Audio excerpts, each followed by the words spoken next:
Hello and welcome to a new series that I will be calling the Danish Deception.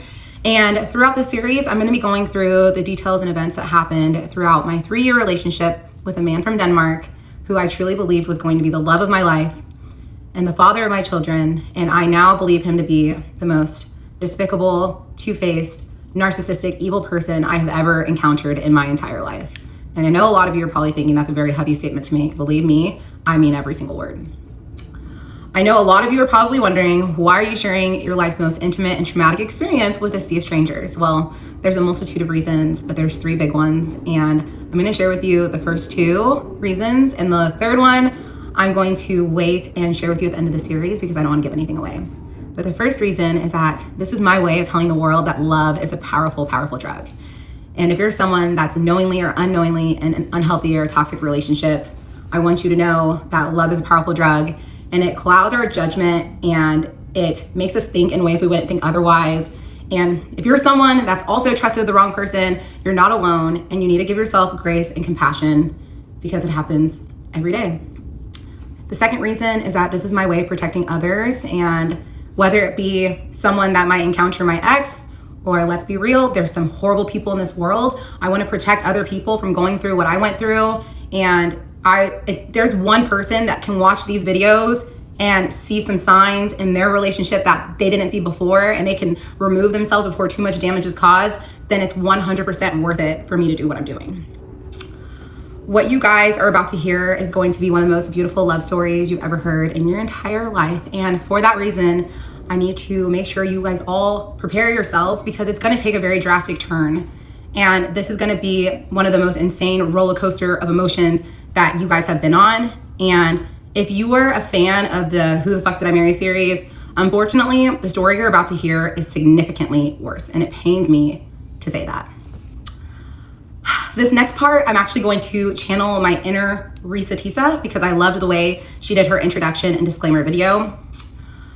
Everything you're about to hear is the truth and can be verified by multiple people in my life. And I actually have a folder in my phone that's labeled evidence, and it can support probably 80% of the things I'm going to say throughout this series. So if my ex or anyone else wants to come forward and say I'm fabricating any of this, I will be more than happy to release the receipts to the world. I'm going to tell the truth, even if it makes me look bad. And there's going to be times that you guys are going to be looking at me crazy. And refer to reason number 1, love is a powerful drug. I'm going to be using a mixture of aliases and real names because I don't have everyone's permission to use their names, and my priority is remaining respectful to everyone that was involved, everyone except for my ex. And in case you guys are wondering, I'm going to be referring to him as my ex throughout this series, mainly because I feel like if I say his name every day this frequently, it's going to cause me to become physically ill, and I do not want that. I don't know how many parts this is going to be, but I know it's not going to be 52 because I don't have the patience for that, but I will try to get these out as quickly as I can. I'm a real estate agent, so my careers can be very demanding unexpectedly at times, but I will try to get these parts out as quickly as I possibly can. I come from a beautiful, strong Nigerian family that was built on deep respect and unbreakable support, and we have never experienced trauma at this magnitude. So this situation completely rocked us to our core, but I truly believe that we will come out of this stronger than ever. And I just wanted to take a moment to just thank my friends and family for giving me the courage and the strength to be able to come forward and share my story, because I feel so much love from the people around me and I wouldn't be able to do this without them. And I really just wanted to end this video with a message directly to my ex. And frankly, I don't think he's gonna be watching this because he's a coward. But in the event that he is, this message is for you. You have lived a life where you've hurt so many people and you've created damage in the lives of many, and no one has ever truly held you accountable for your actions. I was silent for a very long time, and that silence only benefited you and it never benefited me. And I'm sharing my story for my healing, for my strength, and for my growth. And you might not believe this, but this is not about revenge. This is about protecting others and reclaiming my power, because I survived a story that I never asked to be a part of. And I'm gonna tell it with honesty, intention, and power. because my voice will no longer be minimized. So you guys, welcome to the Danish Deception, and it's time to get this thing started. So let's head on over to part 1. The Danish Deception, part 1. Okay, so it all started in June of 2022. I was in a place in my life where I was working 2 jobs. I was working like a dog, and I knew I needed a break. So I reached out to my friend Sarah, who was living in Germany at the time with her husband, and I said, let's take a trip. Let's go somewhere in Europe. And she was so down, and we were trying to decide where we wanted to go. And we decided to go to Hvar, Croatia, because we wanted somewhere that was like a cute local town that was by the water, but it wouldn't be as crazy busy as other places in Europe. And so we decided to go to Hvar. We flew to Split first, met there, took a ferry over. And at first I was just so amazed at how beautiful this place was. And so the first night I was a little bit jet lagged. So we kept it very chill, grabbed dinner, then went back to our Airbnb. And the next morning when we woke up, we had literally 2 things on our agenda, and that was to eat and drink and be by the water. And well, I guess that's 3 things, but yeah, eat, drink, and be by the water. So we went to Hula Hula, which if you've been to Hvar, you've been to Hula Hula. It's this beach club that's very well known there, and it's right on the water. And we're laying in day beds kind of off to the side, minding our own business, sipping mojitos. And I look up and I see this very attractive man. And the first thing that came to my mind was, this man looks like he is walking straight out of a Calvin Klein ad.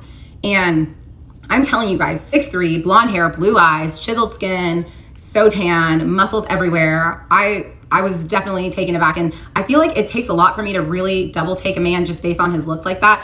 And 100%, I was a little bit just in awe. I didn't even realize that he was like with a friend at first.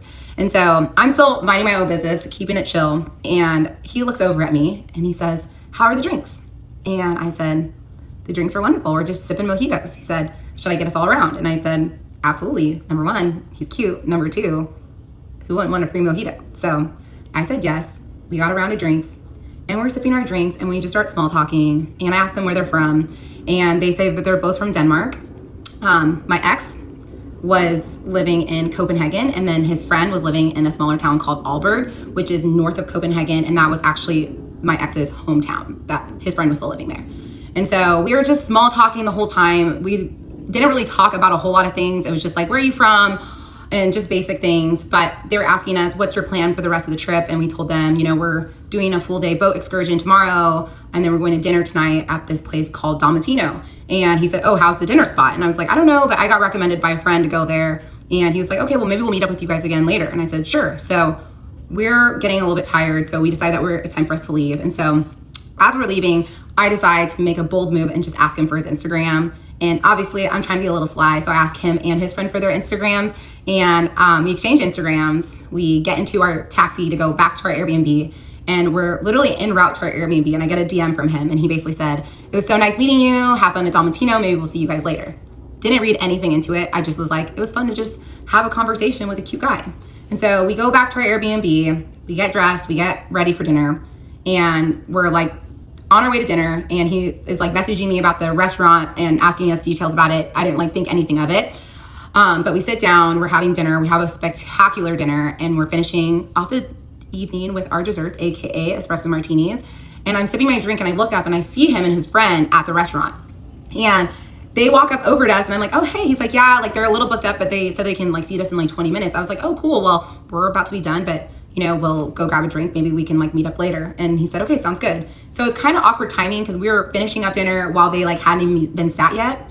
And so we went to a bar across the street and we were grabbing drinks, and I hit a wall, and I was like, okay, now I need to go to sleep. And I was super jet lagged. And so I sent him a DM just basically saying, hey, we are so tired. We have a full boat excursion tomorrow. I don't think we're going to stay out much later. And he was like, that's totally fine. And so the next day we wake up, we get on the boat, and I start obviously posting like all my cute photos. Like, remember I took a photo driving the boat, and like we were just, having fun. And I was like looking at my Instagram story, and I see he's like hearting every single story, and like he's responded to a couple of them. I am not the type of person that reads very much into activity on social media like that, but it was something that I noticed. And so, we continued on with that for like a day and a half.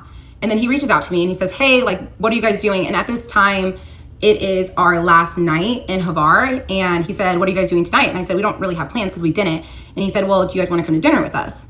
And me and my friend were like, absolutely, sure. And she wasn't really down to go. I kind of forced her because I was like, this guy's hot and it's a free dinner. Like, let's just go. It'll be fun.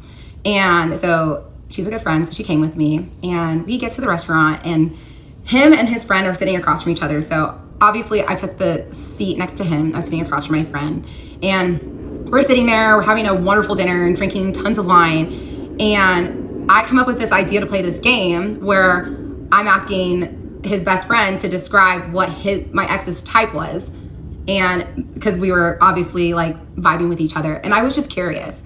And so his best friend starts listing off everything, like good morals, hard worker, all these things, and like I felt like he was describing me. And after his friend was done talking, my best friend basically said, you know, aside from being a good cook, she checks off every single box. And I remember I looked at him, my ex, and I said, but I will become a great cook for a good man. And he starts laughing. I remember I put my hand on his leg, and that was the first time in my life that I felt that instant electricity from someone's touch. Like it literally felt like I was getting shocked. And we instantly like had this physical attraction towards each other. And we started talking about what we did for work. And I told him that I was working as a real estate agent and in tech. And then he told me, I'm actually chief commercial officer for a ad tech company that does marketing for real estate companies. So I was working in real estate and tech and he was working in real estate and tech, and everything just like felt like it was aligning. But again, I'm like, this guy lives in Copenhagen. There's nothing that's going to come from this. So after dinner, we go and grab some drinks at a bar nearby, and we grabbed one drink, and they're definitely gearing up to go back out. And it was our last night, and my friend really did not want to go out. And I am not the type of a girl to ever leave my friend for a man, never in a million years. So I ended up just saying, hey, I think we're going to call it a night and we're going to head out. And he was respectful of that 100%. And I remember we just hugged goodbye and we left, and that was it. And so we're going back to our Airbnb. We're walking home, and I get a DM from him, and he said, it was so nice meeting you. I hope it's not the last time. Also, South Africa is happening. I can see it. And the reason why he said that was because I was telling him that I had wanted to go to South Africa for that following Christmas, and because my family was going to be traveling. And he said, I've always dreamt of going to South Africa. And I jokingly was like, well, you're invited if you want to come. And so whenever he made that comment to me in the DM, I was like, okay, sure. I am not thinking anything of it, right? At this point, whatever, like this guy lives 5,000 miles away from me. I'm not thinking anything of it. So the next day, my friend goes back to Germany, and I go to Barcelona to meet up with some friends. And again, I'm like posting throughout my trip, and every time I look at my phone, it's like he's DMing me, messaging me, and he's continuing all of this. And I'm just a little bit shocked, but also like very interested still at the same time. And he was remembering things that I told him at dinner. Like I had told him that I was going to buy a Chanel bag because I wanted to reward myself for working hard. And he had messaged me and been like, hey, did you get your Chanel bag? And I was literally like drunk off sangrias in my bikini and cover up in the Chanel store when I got that DM. And I sent him a selfie, and he said, this is the best photo I've ever seen. I just like felt like I could just be myself with him already. And, you know, we were just getting along and having good conversation. So again, he doesn't even have my phone number at this point. We were literally just flirting through DMs. So I end up leaving Barcelona the next day, and I land, and he sends me a message, and he said, what are you doing this weekend? Do you want to go to Ibiza? And I saw the message and I was like, what? The Danish Deception Part 2. Okay. So he sent me this message saying, you should come to Ibiza this weekend. I'm going with a bunch of friends. And he's like, I'll send you the flight. Everything will be paid for. And I thought about it for a second because, come on, who wouldn't want to go to Ibiza? And then I thought a couple of reasons why I didn't want to go was mainly because I just bought a Chanel bag. So I was like, I want to work and make more money. And also I felt like this is the type of guy that things come easy for him. And this is not something that's going to be easy for you to obtain. And I didn't want our first weekend to be like just partying together with all of his friends. Like that's not what I wanted. So I ended up telling him no, but I just ended up saying that I needed to work. And I thought he was never going to talk to me again, but somehow this like lit a fire under him, and he became even more persistent, and he started pursuing me even more. And he was sending me messages like, when are you going to come visit me in Copenhagen? Or I would love to come to Dallas to come see you. And I was just like, who is this man and what's happening? Still not really taking him serious. And then maybe like a couple weeks later, he sends me another message. And at this point, we're still talking pretty consistently on Instagram. We still do not have each other's numbers. And he sends me a message. He says, hey, I have a work conference coming up in Monaco, and I would love for you to come. And I read that message, and I was like near the south of France, like that Monaco? And he was like, yeah, like I can get you your flight and everything will be taken care of. And I was like, okay, well, give me some time to think about it, because I didn't want to say yes on the spot, but I was like, okay, this is something I definitely want to consider. So I thought about it for a while. I talked to my friends about it. I talked to my sisters about it. At first I was like, I don't think I'm going to do it. Like, this is crazy. And then over time I started like talking myself into it. And then one morning I woke up and I was like, you know what? Screw it. I'm going to go to Monaco. So I sent him a message and I said, hey, I've decided I'm going to come to Monaco. And he sends me a message. He said, this is the best day ever. I'm so happy. Send me your passport and everything. I'll book the flight. So I sent him a picture of my passport. And I also was like, oh, and by the way, here's my phone number. He was like, I've been waiting for you to give this to me for now like weeks. And I said, okay, here you go. Thank you for like inviting me on this trip. So I give him my phone number and he sends me a message and he said, it took you long enough. And I said, oh yeah, well, sorry. I'm just a little bit more reserved when it comes to like dating and men. Like, I just like to make sure like I'm a very intentional person. And he was just so respectful to me. I remember when he was booking the flights and everything, he was like, don't worry, like I'll get you your own hotel room. Like, he was just being so respectful. And so I remember our very first phone call so perfectly because it came completely out of the blue. It was like on like a Tuesday and I'm sitting at my work desk and he sends me a message. He's like, can I call you? And I was like, oh, he wants to call me. And I'm like, I'm literally discombobulated, freaking out. Like, what am I going to do when this man actually calls me? But I was like, you need to get together. So he calls me, I answer the phone, and he's actually in a cab to the airport. He's about to go on a work trip. And we were just small talking about our day. And I felt like those like butterflies that I felt whenever we had been together at dinner in Croatia. And I remember getting off the phone with him and I was just sitting there like cheesing, like, which I don't ever do. And I was just, this guy is special. And he sent me a message and he was like, you are so cute. Like, I love talking to you. And I said, I love talking to you too. And so basically from that moment on, we just started talking on the phone all the time, like for 1 hour, 2 hours a day. We started talking about a lot of things, about a lot of different aspects of our lives. He was telling me that, you know, he was living in Copenhagen. He was living in this condo. Obviously, he knew that I lived in Dallas. And then we started talking about past relationships. And I told him, I was very honest. I said, I actually haven't had like a truly serious relationship before.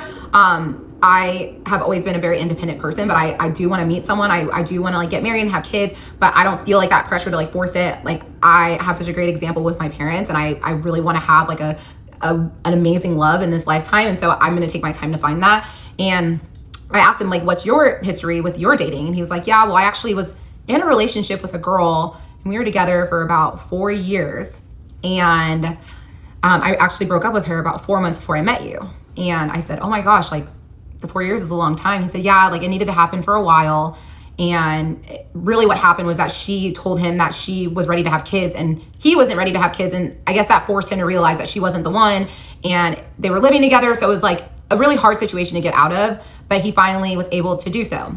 And so I was happy to hear that it had been about 4 months since they broke up, because if he had said like they had just broken up, I would have been a little bit more hesitant to pursue things, because I know like you go through a breakup, you need time to heal. But I felt like, okay, 4 months should be enough time. And then we started talking about like our families a little bit too. I told him I'm super close with my family. He said, I'm really close with my mom and my little sister. I do have an older sister that I don't talk to. And basically something happened and she was like being like physically abusive towards his mom. And he decided to cut her out of his life because she's crazy. And I said, listen, I get that. That makes sense. Like, you should not have her in your life. And I think just like over the course of a month, we're talking on the phone for just hours. And I tell people all the time that it felt like we fell in love over the phone, because from the time that I had decided to go to Monaco to the time that I actually left for Monaco, it was a month. And we had this plan that we weren't going to FaceTime at all, because we wanted the next time we saw each other to be in person, which I thought at the time was super romantic. And so, you know, we started talking about like hypotheticals. I remember he told me one day, he said, you know, if we ever end up getting married, you're going to meet the queen. And I remember just like laughing at that comment. And he said, no, I'm being serious. And I said, what do you mean I'll meet the queen? And he said, well, you know, my family has a royal title. And I was like, wait, what? And he sent me this link to this site. It's called the Order of the Elephants. And he said, you can do some research and then we can talk about it. And I said, okay. So I start going through the page that he sent me, and I see someone that had the same last name as him, like some old guy from like the 1700s. And I remember taking a screenshot and I said, is this your great great grandpa? And he goes, now you're getting on track. My next question to you is, how's your etiquette? And I was like, I mean, I think it's okay. And so I'm sitting here like, who is this man? He's attractive. He has a great job. He has a royal title. Like, is there anything wrong with him at this point? And I have always believed in the term, it's too good to be true. But I mean, and I was feeling that 100%. Like I felt like, when's the other shoe gonna drop? But it didn't drop that first month. It was just like, we truly fell in love over the phone. And so we are getting closer and closer to the trip to Monaco, and I start packing, and I feel like that's like when the nerves start hitting me, was when I'm packing, like, oh my goodness, this is actually happening. And I remember my sister was like, you need to put air tags in like all your bags. And I'm like, I don't need to put air tags in anything. Like, I trust this man. Like, I know like it's gonna be okay. Like, every part of me felt like so safe with him already, which was crazy because I hadn't really spent much time with him. Maybe this is trauma from being on The Bachelor, I'm not sure. But I felt very safe with him. And so the day comes where I'm supposed to go on the trip. And so I order my Uber, get to the airport, and I felt like it was kind of like a good sign, because I posted that I was at DFW, and one of my really good girlfriends texted me that lives in a different state. She was like, hey, I'm actually in DFW too. And I was like, oh my gosh.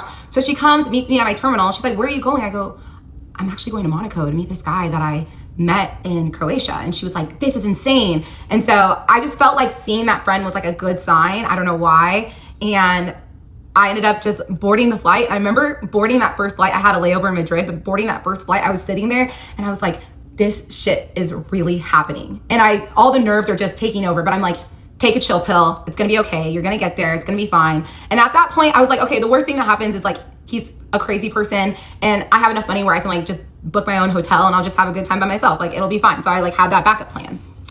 But yeah, I had my layover in Madrid, and then my next flight was to Nice. And so I board my flight to Nice. It was like a really quick flight. And I get to Nice, I land, I get my bags and baggage claim. I sent him a text. I said, I'm here. And I'm rolling both of my bags, about to walk out, freaking out. The Danish Deception Part 3. Okay, so I'm walking out of baggage claim. I have my bags.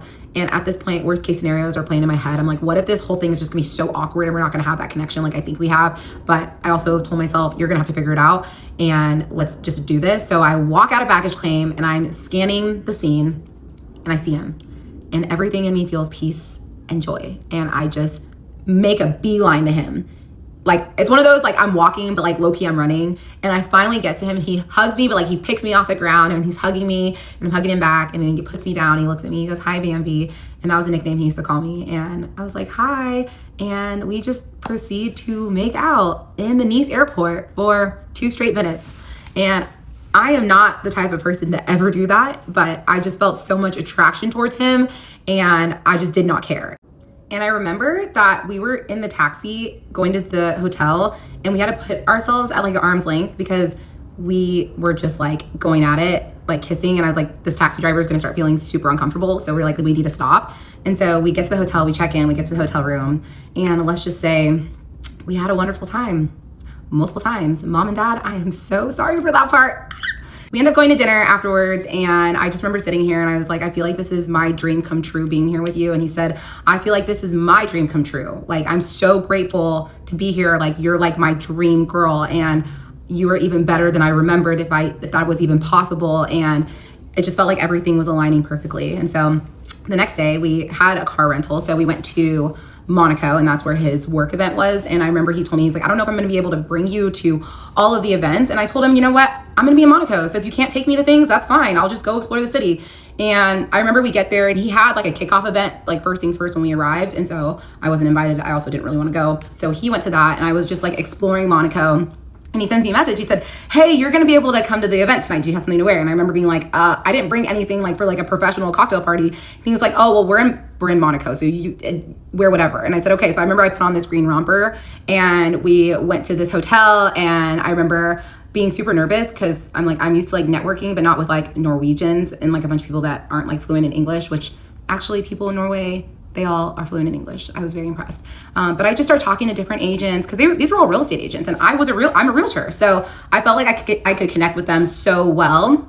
And I remember I was talking to this man, me and my ex were talking to this man, and he was like so interested by me. And he said, are you coming to the boat party tomorrow? And I knew there was a boat party coming up the next day, but I also just like assumed I wouldn't be able to go. And I said, well, I looked at my ex, I go, I don't know, like, am I? And my ex looks at me, he goes, well, you're talking to the CEO, so I think that's fine. And I said, oh. The CEO was like, yeah, I'd love for you to come. And he was just so nice. And I met so many great people, and also just watching him in his element working, and he's just so charming and charismatic. And everyone, when people talk to him, they're just so fascinated by him, like I was.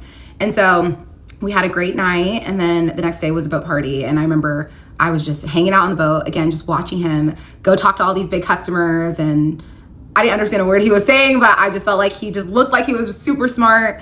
And later on that night, I remember they had another event, and I wasn't invited to that event, which is fine, but I came and met up with him afterwards, and we got drinks. And the next day, we decided to head to Saint-Tropez. And I remember we get to the hotel in Saint-Tropez. This hotel is so nice. I've stayed in 5-star hotels before, but like I've never stayed in like 5-star hotels that are like a full suite with like private pool. And I like looked up the room, and it was like 1,500 to like 2,000 euros a night. And I'm like absolutely not used to this. And I remember telling him that, because I'm not the type of person to like walk into something like this and be like, oh yeah, like I'm used to this stuff. I'm not gonna be fake. So I told him like, I am not used to staying in hotels like this, or like specifically suites like this. And he was like, well, you know, while we're together, I want you to know, like, I want to give you the world. And I was like, thank you so much. Like, I feel so grateful. And I remember telling him that in that moment. And later on that night, we go to L'Opera, and we're having a wonderful time, drinking great wine, having good food. And if you've been to L'Opera in Saint-Tropez, it's very much a party restaurant. Like, you have dancers on the tables. It's like, it's a party scene, but like, you know, that's also like kind of like my vibe when I'm like, you know, have a couple drinks in me.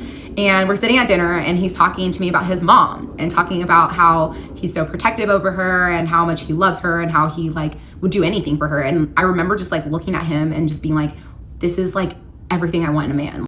If a man is going to treat his family with respect, the chances of him treating your family with respect are so much higher. And I just felt like I saw his heart, and it just made me just fall for him even more than I had already. And I guess my thoughts had translated to my face, because he picked up on some expression, and he was like, what is it? And I was like, nothing. He said, tell me. I go, nothing. And then he grabs my face, and he pulls it close to him. And he goes, tell me. And I say, I'm in love with you. And then I started bawling my eyes out at L'Opera in Saint-Tropez. And this was a sweet moment, but it was also very uncomfortable and embarrassing, because all the workers are all thinking that I'm getting dumped right now, when I'm really just falling in love for the first time, and like don't know how to control my emotions. And I remember just like bawling my eyes out, being like, I don't know what to do. I don't know what this feeling is. Like, I don't know what's happening. Like, and he's just sitting there smiling, and he's like, this is like one of the best nights of my life.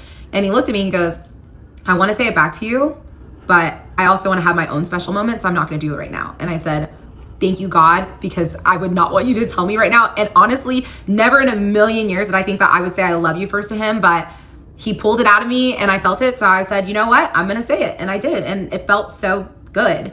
And I remember we went back to the hotel that night, got some sleep. And the next morning we went to Bagatelle, and we had just like a beach day. And I used to tell everyone that this was the best day of my life, because we spent the whole day just swimming and laughing and eating and having such a great time. And I just thought to myself, like, I could do this forever. And like, I also thought to myself, like, I don't care if we're on a couch in Dallas, Texas. Like, I just want to be around him all the time. And so that night we go to dinner, and I remember just asking him, what are the things that you think are important as we like enter into this relationship? And he told me, if you give me respect and loyalty, I will give you the world. And I told him I can do that. And then I told him, there's a few things you should know. Number one, your money is great, but it's the cherry on top of a great sundae. You could lose it all tomorrow, and I would not go anywhere. Like, the money is just like this little added benefit, but I love you for you. I'm here for who you are as a person, not the money. Also, cheating is 100% a deal breaker for me. I just feel like I always need to like put that out there. I don't care if we've been married for 15 years with 4 kids, I will leave. I will not put up with cheating. And also, my family is my world. I'm a warrior for my family and friends. And please don't ever put me in a position where I have to choose, because like I love my family so much, and that would be a situation that would cause me so much pain. And I just would never want to be in that position. He said, I understand completely, and I love that about you. So we set those ground rules, and the next day we go to Cannes. And I remember that first day in Cannes, we're having a great time. We went to the beach for a little bit, and then we decided we're gonna go shopping. And he tells me, you can pick out whatever you want. Whatever you want to buy, you can get it. So we're going to like Cartier, we're going to Chanel, we go to Dior. I see this yellow bag I fall in love with, but I felt so uncomfortable, because I don't want this man to think that I'm with him for his money. And I didn't want him to feel like I was using him. So I remember just being like, oh, it's okay. Like, I love this purse, but I was like, it's just okay. And we end up going to Dolce & Gabbana, and I pick out this nice pair of $200 sunglasses. And he looks at me, he goes, dang, you're cheap. And I said, I'm a simple girl, even though I wanted the Dior bag. But I wanted him to know that I was there for the right reasons. Oh my gosh, Bachelor trauma is still kicking in. And so later that night, we decided to go to dinner, and we're eating dinner, and I go to the bathroom, and I have myself a fall. Going to the bathroom, going up the stairs, and everything went black. The Danish Deception Part 4. Okay, just to recap, we went to Monaco, then we went to Saint-Tropez, and we ended the trip in Cannes. And the very last night we had together, we were at dinner, and I'm walking to go to the bathroom, and I fall, and everything goes black. And let me tell you, I am a clumsy person. I know I'm a clumsy person. I'm always tripping over myself. And that day specifically, I had been tripping over my dress pretty frequently throughout the day. But I've never had like a serious accident before like this. And it was completely out of the blue. I was walking up the stairs, and I remember walking up the stairs, and the stairs in France are extremely narrow. If you've been, then you definitely would probably agree with me. And so I basically came to after falling, hitting my head, and I see these 3 men above me, and they're wearing like these bright turquoise polos. And I remember that they were the waiters. That was what they were wearing. And I remember just like coming awake and being like, what the fuck is happening? But no one was speaking any English. They're all like screaming in French, freaking out. And so I pass out again, then I come to again, and finally I'm able to say, someone go get my boyfriend, and then I pass out again, then I come to again, and then my ex is sitting next to me, and I see him, and I'm like, what is going on? He's like, I don't know what happened, I think you fell. And I'm like, I don't remember anything, I don't know what happened. And he looked at me, he goes, do you have a history with epilepsy? I'm like, epilepsy? No, I don't have any history with that. I was like, why? He said, because you've been having seizures for the past 10 minutes. And I was like, seizures? I have never, ever had a seizure in my life. So this was shocking news, but I also wasn't like all the way there. So I was just so confused at what was happening. And I remember touching my head, and then I looked at my hand, and there was so much blood. And then I like started looking around, and everything felt wet. And I was like, oh my gosh, I was going to the bathroom. So I look at him and I ask him, I'm like, is this pee? He was like, no, they just like dumped water on you. And I was like, okay. And so they basically told us that because the streets in Cannes are so narrow, they couldn't bring an ambulance. It had to be a fire truck, which I didn't care. I just wanted to get to the hospital. So these firemen come and they get me up, and I stand up, I look down, look at the puddle of water, then I smell my dress. I go, oh my gosh, this is urine. So you're telling me that I've been dating this man for 3 days, and he is now sitting in a pool of my urine and my blood, watching me have seizures. I was just I couldn't believe that this was the reality of what was happening. I get into the truck, and they take us to the hospital, and I'm still freaking out at this point because I literally don't know if I have like a severe brain bleed or what's going on. And they take us into the waiting room, and they're about to take us back. And I remember the nurse said that my ex couldn't go back with me because they still had super strict restrictions from COVID. So he had to wait in the waiting room. And I remember just freaking out because no one is speaking English at this point. And I don't know what to do. I'm so terrified. I feel so alone. And I remember just looking at him, and he could just see the fear in my eyes. And I'm like, I don't know what to do. He's like, just stay calm. I was like, okay.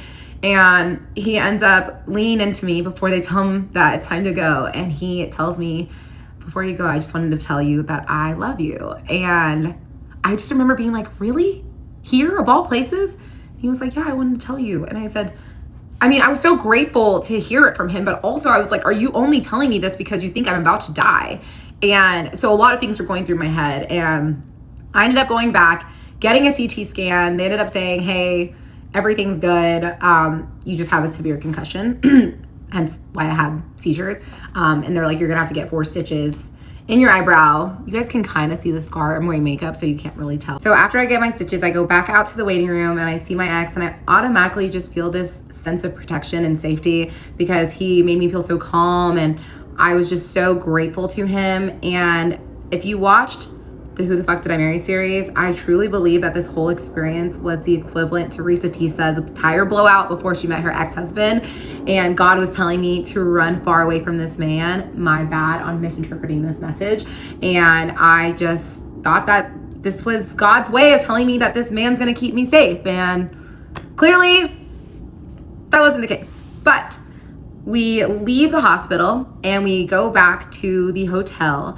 And obviously I couldn't sleep because I had a severe concussion. So we just stayed up talking all night. And the next day I went to go get all my prescriptions, and then we went to the airport, and it was a really, really tough goodbye because I was just so sad to say goodbye to him. And he had already booked a flight to come visit me in Dallas in 10 days. He booked it before I even went to Monaco because he told me he was so sure of me and of us. And so I knew I was gonna see him in a little bit over a week, but it just wasn't enough. And I just wanted to be with him 24/7. But I said my goodbyes to him, and I was like, you know what? It's gonna be okay. I'm gonna see him soon. Hopped on the plane and went back to Dallas. And it was really difficult to come home for multiple reasons. The biggest reason was that I had to tell my parents that not only did I have this crazy accident, but I also am in love with this man that lives in Denmark. And that's just not a easy conversation to have with the Nigerian parents. And if you know Nigerian parents, or if you have Nigerian parents, you can already assume how this unfolded. Obviously, they support me and they love me and they're wonderful parents, but they were also scared and like, what are you telling me right now? But I dropped the ball, and over time, like, they were so supportive of me and my decisions.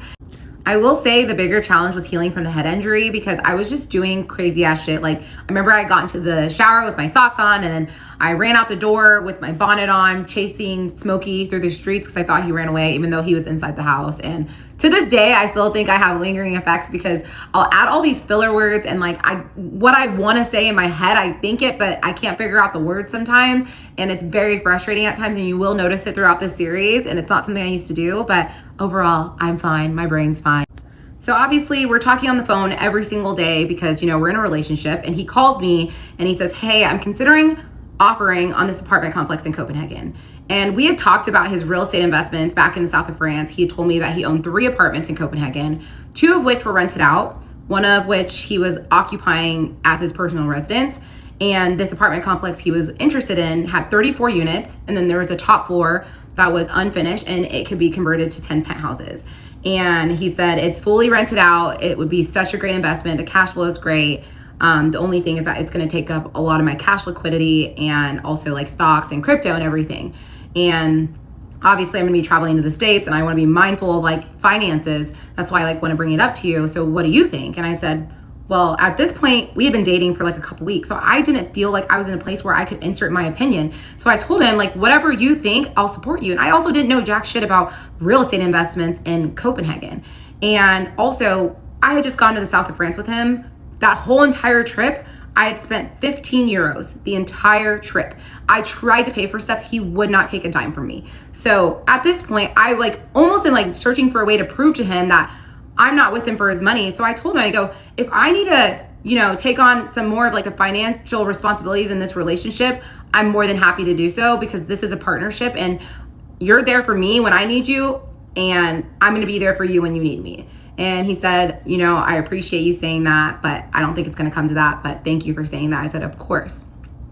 So he offers on it, and his offer wins apparently by like 1,000 euros. And he decides he's going to move forward with this property maybe a couple days before he came to visit me in Dallas. And I was fully supportive of him buying this property 100% because he's a successful businessman. And if he thinks this is a smart move, then I trust him. And also the money was a whole separate other thing. I didn't care.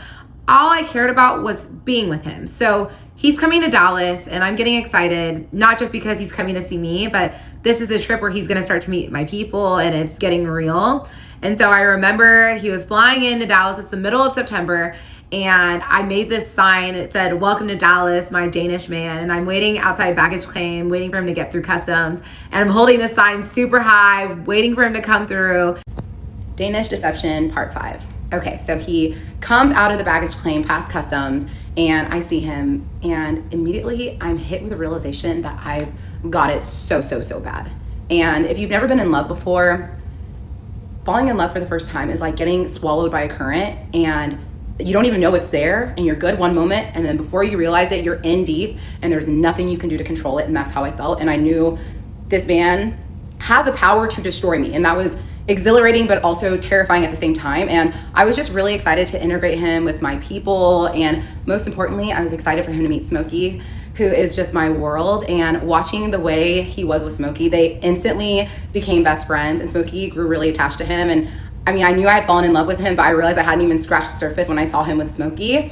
And so we did a lot of things that trip. So we went to a Cowboys game, we went to a retirement party for a partner at my accounting firm, we went to a couple dinners, and then we also just stayed at home. I cooked a lot. I remember I made him red stew and rice, which is my favorite Nigerian food. It's a staple, and I put a lot of habanero peppers. I remember being nervous, like, can he handle spice? And he ate it and he loved it, and I was like, oh my gosh, this white boy loves spice, this is perfect. And everything just felt like, again, it felt like everything was aligning. And so I wanted to plan something special for him to meet all of my close friends and family. And so I was like, oh, well, maybe we can go meet for a drink. And he said, like, we can go out to eat. I'll pay for everything. I was like, are you sure? He said, absolutely. So I planned a brunch, and we went to brunch here in Dallas, and it was a handful of my really close friends, and my two sisters were there, and my cousin and his now wife was there too. So we sit down at brunch, and everyone's like asking him questions, and everyone is just so impressed by him. Again, we're dealing with someone that's very charming, very charismatic. And the thing about my ex is when you meet him, he's so good at asking questions and he's good at listening. And so it's really easy to get into good conversation with him, and it's really easy to connect with him.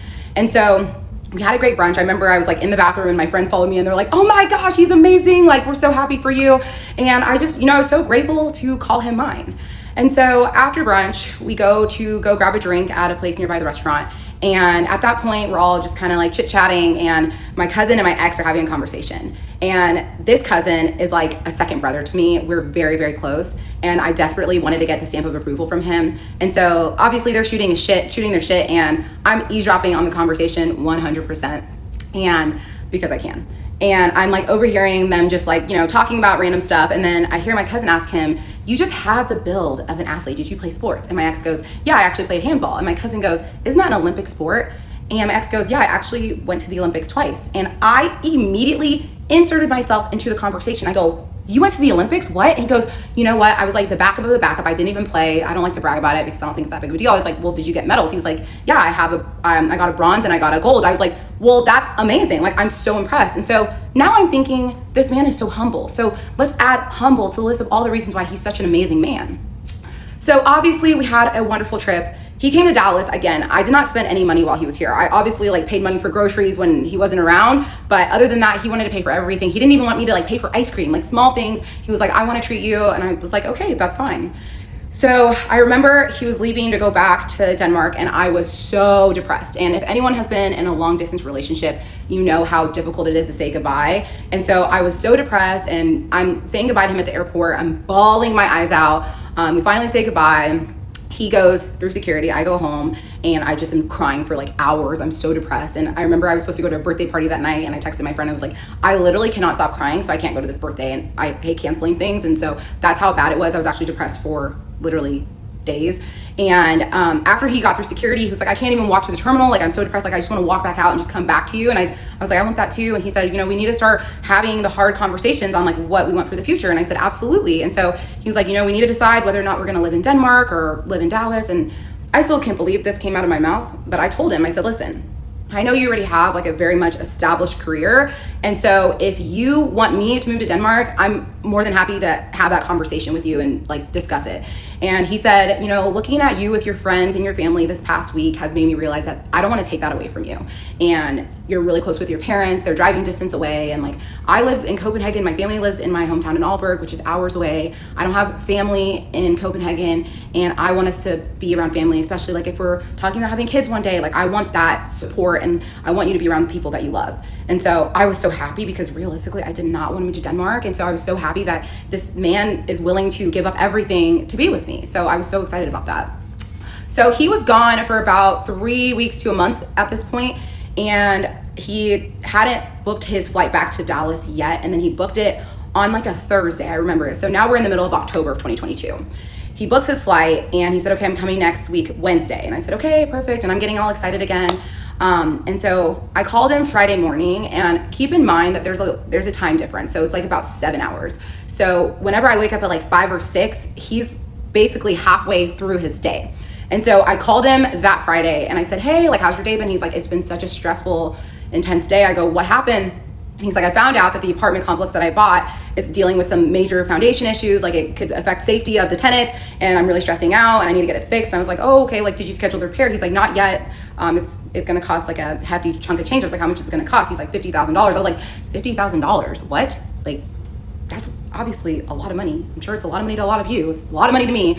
And so I was like, okay, like, what's the plan? He's like, I mean, I have a good portion of it, so I just need to ask my dad for a little bit of a loan. And so I remember being like, I can never in a million years ask my dad for a loan of $50,000. So at this point, I was aware of the fact that like they had this royal title, they had this family trust that like, and like the family had money. I didn't really know like how much or the details behind it. But he told me he was gonna call his dad and ask him for a loan. So a couple hours go by, he calls me and he's really upset. He's like, I talked to my dad on the phone. He will not loan me the money. He says, I've been acting super irresponsible, traveling, doing all these things. And so he just doesn't wanna, he thinks I need to like learn from my actions. And if I'm not prepared for something like this, then there's nothing he can do to help me. And so I felt really bad for him because he essentially felt like his dad was abandoning him. And I felt really bad for him. And so I said, what's the plan? He's like, I'll figure it out. Like, even if I have to like sell some things, like I'll figure it out.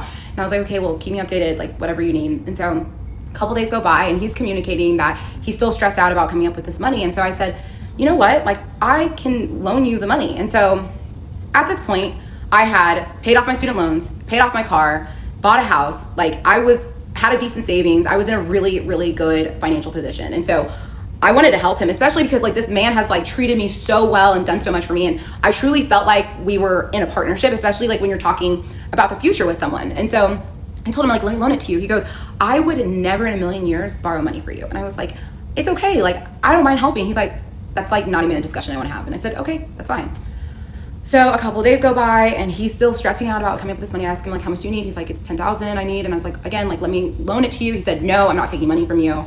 And then a couple days go by and he says, okay, like, now I need 6K. And I was like, okay, again, let me give it to you. He's like, no, I still don't want to take money from you.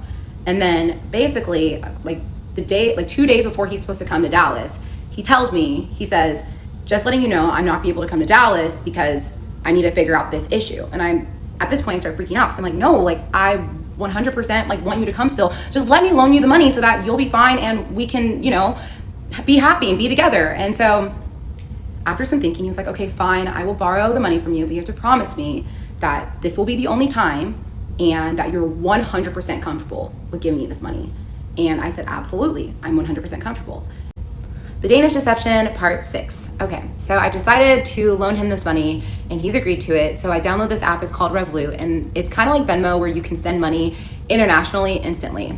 So I download it. It took like a day to like verify all my information and I was able to send him the 6K, and the next day he flew into Dallas to come be with me. And so that trip was really fun. We really didn't do a whole lot. I remember we just like went to the state fair and we went to dinner like once, and the rest of the time we just hung out at home.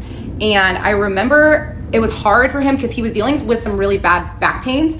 And I think it was just because he was flying a lot, and he said he injured his back when he was playing handball. So I remember I was giving him like back massages like almost every single day because it was really, really bad. And so this trip was very, very short. He was only there for a week, but I would say this was a very special trip for us because this was like the first time that he actually started making friends, like through me. And I started watching him start to make guy friends. And so this was when I got even more excited because I felt like we were really starting to, you know, build a life here in Dallas together. So he leaves, obviously, again, I'm depressed again. And at this point, I know he's definitely planning on coming to Dallas for Thanksgiving to meet my parents, but I didn't know when he was planning on flying back. And so basically he's gone, and I feel like the second he leaves, like everything just kind of like starts to like fall apart for him. And so for starters, his back pain was getting like much, much worse. He was complaining about it every single day. Like he would text me in the middle of the night being like, it hurts so bad. Like, and I felt terrible because I wanted to help him, but there was nothing I could do because I'm living 5,000 miles away. On top of that, his uncle, who was really sick with cancer, had passed away, and he told me the funeral was gonna be the next week. And I remember telling him, I will fly to Denmark if I need to, if you want me to be there for you. And he's like, no, it's fine. Like I can handle it. It's okay. And so basically that happened. And then I remember I went to Charlotte to go visit one of my girlfriends who had just had a baby. One of my girlfriends that I've been friends with for years and years since college. And so I'm in Charlotte with my friend, and I get a text from him. He's saying, hey, my dad's in the hospital. And I was like, oh my gosh, what happened? And he was like, we still don't understand what happened, but the doctors are running tests. And so later on that day, he told me that he had blood poisoning, and he had like his infection numbers were like going crazy. And I remember telling him, well, if you're not able to come to Dallas in November, obviously I'll understand, especially like if your dad's in the hospital, like I understand completely. Again, I told him, I'll be there for you if you want me to. He's like, it's okay. Over the course of the next couple days, his dad started to show some more improvement. So he ended up deciding to come to visit me in Dallas. So now we're in November of 2022. So he comes back to Dallas, and basically this was a very exciting trip because number one, I used to be on the board of an organization called UIU. It's a nonprofit that celebrates Igbo Nigerian culture, and my culture is so important to me. And so I was the event coordinator for the Dallas chapter, and I was so proud of this. Like, we had just won chapter of the year out of all the chapters in the nation. It was just such a huge accomplishment for me and my whole board. And I remember my cousin, who I told you guys I'm really close with, he was the president. And so we had a huge gala that we planned that year, and we had people flying in from all over the country to come. And obviously it took a lot of planning, and I was working really hard to make sure it was executed perfectly. I remember the day of the gala comes, and he is helping me set up, do everything that entire day. And this was the first time that I fully like integrated him with a bunch of Nigerians. And I was really curious to see how he was gonna react to being with all these people, because obviously Nigerians are so much fun, but some people might think we're a little bit too much. Forget them, but I wanted to make sure that he wasn't one of those people. So we have the gala, he helps me set up all day, and I'm just kind of watching him at the gala, just talking to people, and he's getting along with everyone. He's dancing to the Afro beats, and I just feel like, okay, he really takes my culture seriously. Like he wants to make sure that I know that he's gonna make sure this is a part of his life too. And I remember just being really happy about that. And so after the gala was done, it was a couple days, and my parents came to visit me in Dallas for Thanksgiving. And so I remember he went to go stay at a hotel because my parents, obviously, they're Nigerian, very traditional. We wanted to be respectful. So he went and stayed at a hotel, and my parents came to visit, and he was here when my parents got in town. And I'm telling you, my parents fell in love with him immediately. And I think watching him with my dad was just, it just warmed my heart because they just instantly connected. And my dad, like everyone else, was very fascinated by him. And I remember the following day we went to African market with my parents. It was just me and my ex and my parents. And he's talking to my parents about the Olympics, and they're asking him all these questions. And he was like, yeah, like the gold medal I gave to my mom, she has it. And then the bronze medal, I actually donated it to charity. And I'm just like, this guy is just so freaking amazing.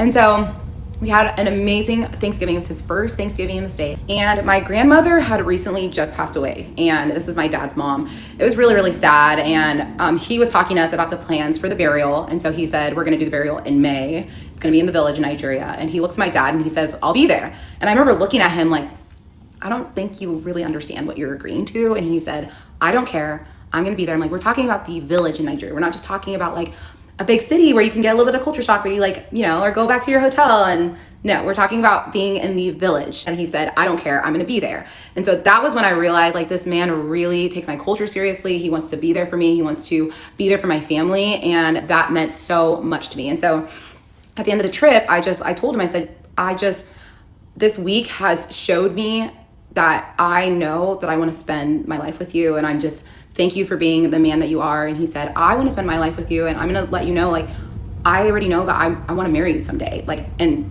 I don't want you to ever doubt that. And so he asked me, he's like, I have a question. Like, do you have an idea of what ring you would want? And I was like, I mean, I have some ideas, but I have not thought about it really extensively. And so he said, what are your thoughts on us going ring shopping? And keep in mind, at this point, we've been dating for like 4 months. And so I was like, okay, let's do it. So we found a jeweler. We went and we tried on some rings. I remember I'm trying on lab grown and natural, and I'm like looking at the price differences, and I'm like, I'm not allowing you to buy me a natural stone because that number is just crazy. I'd rather us spend money investing, doing other things. And he said, well, let me look into it because I kind of do want to get you natural. And I was like, no, we're getting a lab grown. And I remember, like, if you've, you know, gone ring shopping, you know the price difference is like astronomical. And so I remember I picked out a ring that I really liked, and then we left, and that was basically the end of like the rings for that moment. And so he goes back to Denmark, and the plan was for me to go on a trip with him for Christmas. As I mentioned previously, my parents were traveling for Christmas, and him and his older sister do not have a relationship. Like, they can't be in intimate settings together, so they alternate Christmases. Like, he had last Christmas, so this Christmas was her Christmas. So we already had planned to spend Christmas together. And so originally we were talking about going to South Africa, like I mentioned before, and then we started looking at flights, and he was like, it's a long trip, I only want to fly business, and they were like $12,000 round trip, and he's like, well, maybe we can make it work. I was like, we are not spending that much on flights to South Africa, that's not happening. And so I started looking at other flights, and then we talked about maybe going to Brazil, and then he tells me, okay, make an itinerary and look at hotels and flights and everything and send it to me, and I'll book it, we're gonna go to Brazil. I said, okay, sounds good. So I wake up one day, I said, hey, did you book the travel? And he was like, no, I haven't, but there's something I need to talk to you about. I go, what's up? He goes, so I talked to a doctor because my back has gotten really, really bad, and it turns out I have 2 herniated discs and I'm gonna need to get surgery. And I said, okay, like, that's fine. And he said, I'm gonna have to get surgery December 21st. And I said, oh wow, okay, well, that's fine, we don't need to go on a trip, I'll just come to Denmark and I'll help you recover and everything. And he said, actually, no, I don't want you to come to Denmark. I want you to be there, but I don't want that to be the first time you meet my parents, and they definitely want to be there. And at this point, I'm like, what do you mean? I'm your girlfriend and we're talking about a future. Why would I not be there when you're getting a major surgery? Okay, Danish Deception, part 7. So he tells me that he needs to get a back surgery and he does not want me to come to Denmark because he wants me to meet his parents with him there because there's a serious language barrier, and he wants to make sure that I can communicate with them through him. And he's like, I don't want you to be using Google Translate to talk to them the first time you meet them. And yeah, and at first I was really upset because I felt like he wasn't treating me like I was his family. And I remember having a conversation to my mom about it because I was really frustrated. And she asked me, she said, do you think his parents know about you? And I remember I got really defensive because I told her, in what world would his parents not know about me? And I told him, you know, I really want to be there. I was still kind of like pushing on him for like the full day. And I remember like that was like one of our first like little fights. At this point, we had not fight at all. Like we have not had a single fight in the last 4 months because it's December of 2022. And so I told him, I said, listen, I really want to be there for you. And he was like, honestly, I don't want to like fight about this anymore. Like, let's just put this to rest. And I remember being frustrated because I also didn't have plans for Christmas because my family was gonna be traveling, and I had planned to spend Christmas with him. So I remember I reached out to my best friend, Natalie. I was talking to her about the situation. She said, why don't you fly to New York, spend a couple days with me, and then we'll go spend Christmas in Boston with my family. And I said, okay, like we can do that. And so I brought up the option to my ex. He said, I think that's a great idea. I obviously don't want you to spend Christmas by yourself. And so I said, okay, that works. And I'm obviously extremely sad because at this point I hadn't seen him in weeks, and now I don't know when I'm gonna see him again because he's getting the surgery on December 21st. So I make plans, book my flight to New York, and a couple days before I leave, he told me, you know, maybe what we can do is you can come to Denmark maybe a couple days after my back surgery because the doctors say that I need to be up walking a couple days afterwards, and I think it's just my mom that's gonna come. So what we can do is you can come meet my mom and we can go see like the Christmas lights, and at that point I'll be able to translate and everything. And so I said, that's fine. So I was like, I'll fly to New York, go to Boston, spend Christmas with my friend Natalie, and then I'll also have like an extra bag packed for like things to wear in Copenhagen, and just make sure I'm prepared to figure out what the plan is whenever he tells me. And so I think we had decided that it was December like 26th or 27th that I was gonna go to Copenhagen and then spend like a week there. So I go to New York, have a great couple days with my friend Natalie, and then on like the second day I'm in New York, I get a message from him, and he said, oh my goodness, my dad's back in the hospital. And I'm like, oh my goodness, I'm so sorry to hear that. He's like, his infection numbers are bad again, his blood poisoning again, and he ended up getting diagnosed with leukemia. And I just, you know, I wanted to be there for him. And I said, you know, like, do you want me to come? Like, I want to be there for you. Like, I don't want you to feel like you have to navigate through these things without having like your partner there to support you. And he said, right now, I just need to like focus on my family, and I'm grateful for you to be here, but I also don't want you to meet my dad for the first time in a hospital bed. And I'm obviously frustrated because I really want to be there for him, but I also don't want to be too pushy because I'm like, this is your family, your dad's in the hospital. I don't want to put too much on him. And so we made the decision that I was just going to be kind of like on standby, which was fine because I was with my best friend Natalie, and I love her so much. And so I was having honestly a wonderful time with her and her family. And so we had left New York, went to Boston, and obviously I'm still in constant communication with him, trying to figure out what's happening. And he sends me a message, I think it's on December 23rd, he sends me a message and he says, I'm so angry, I just got into a fight with my sister. And maybe like 5 minutes later, he gives me a call, and I'm like, what happened? He said, we're sitting in the hospital room, and my dad is obviously laying in the bed, and my older sister looks to me and says, so where are you spending Christmas? And I said, not with you, bitch. And it turned into a huge fight. They start screaming at each other in the hospital. He storms out. He feels so disrespected. His mom's upset. His little sister's upset because, like, you know, they're already spending some of their holidays in the hospital, and like now like they have all this tension in the family.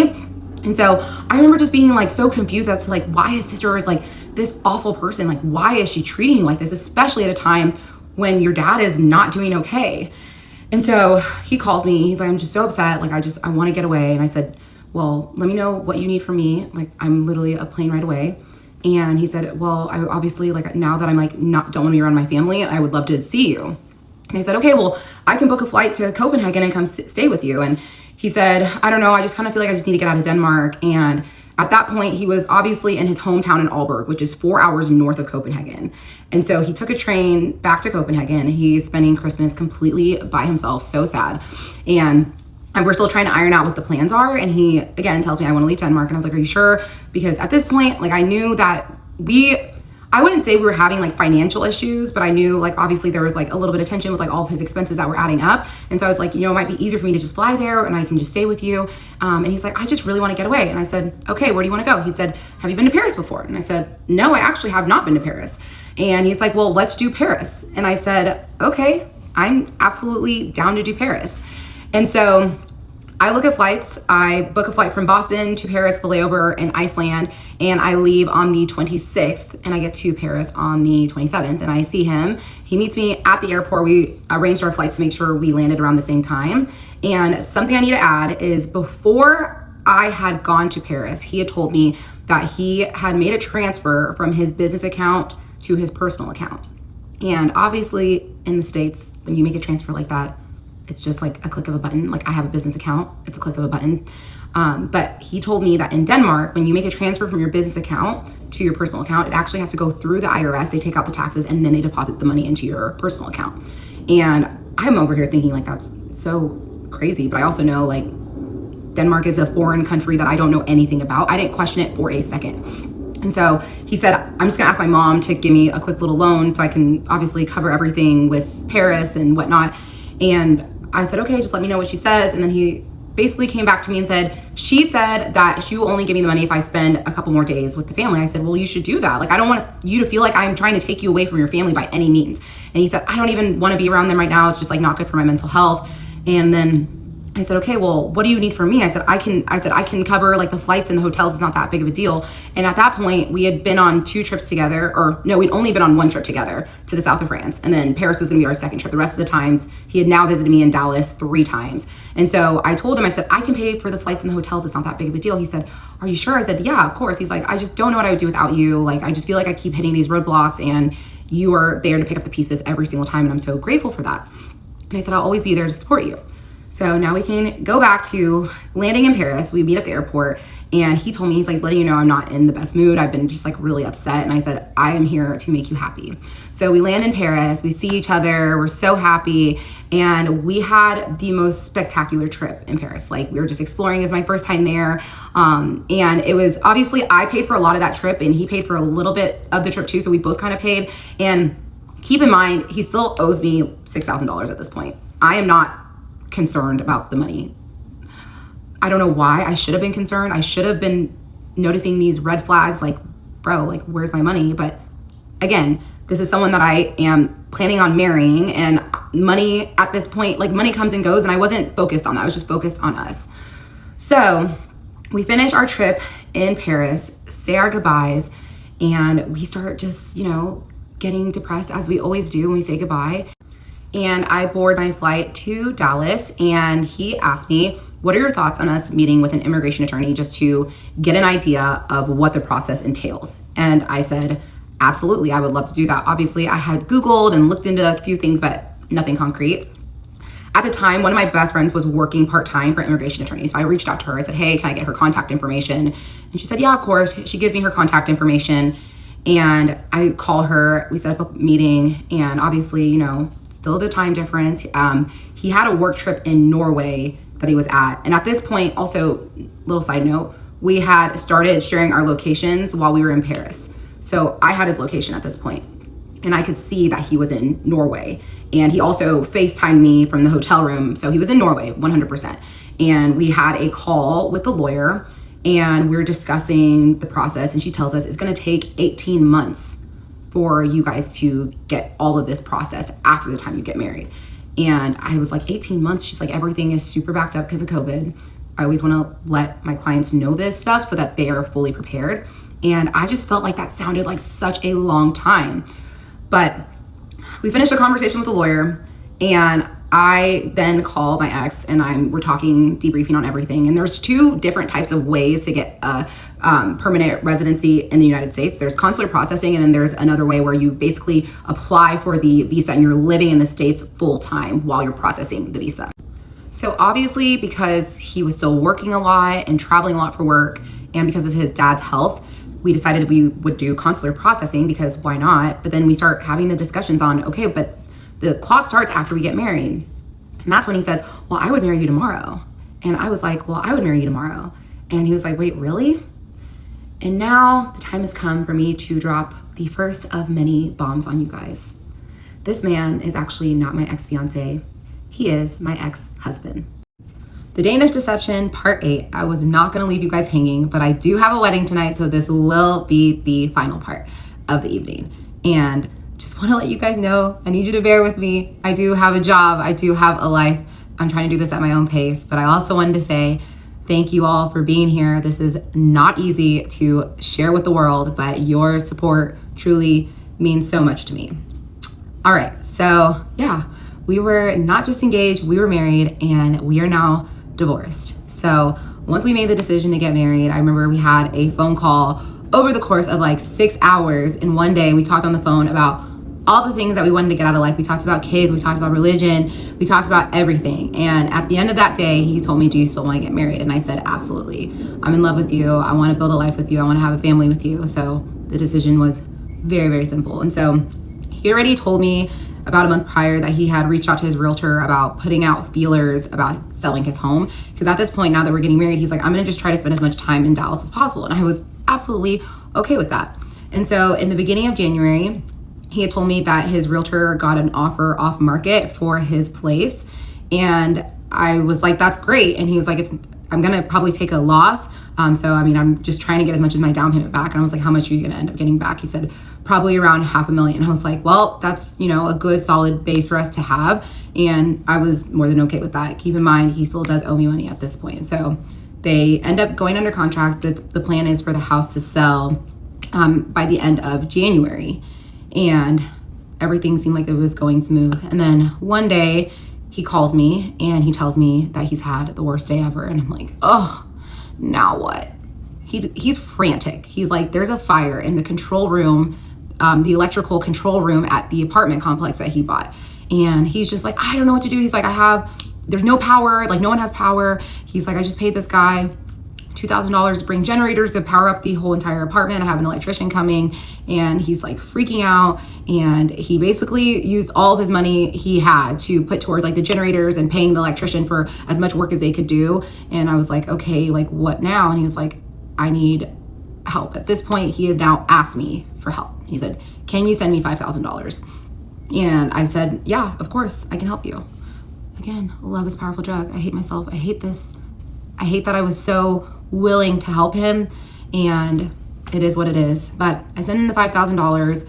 He tells me that his insurance is going to cover it. He's going to be able to pay me back. And also, like, I'm mindful of the fact that his house is supposed to close at the end of the month. And so a week go by and we start talking about plans for the wedding. And so at first we wanted to go to Vegas, and then we looked into it, and Denmark does not recognize wedding marriages that are done in Vegas, because you can get the marriage certificate and get married in the same day. Same thing with Colorado.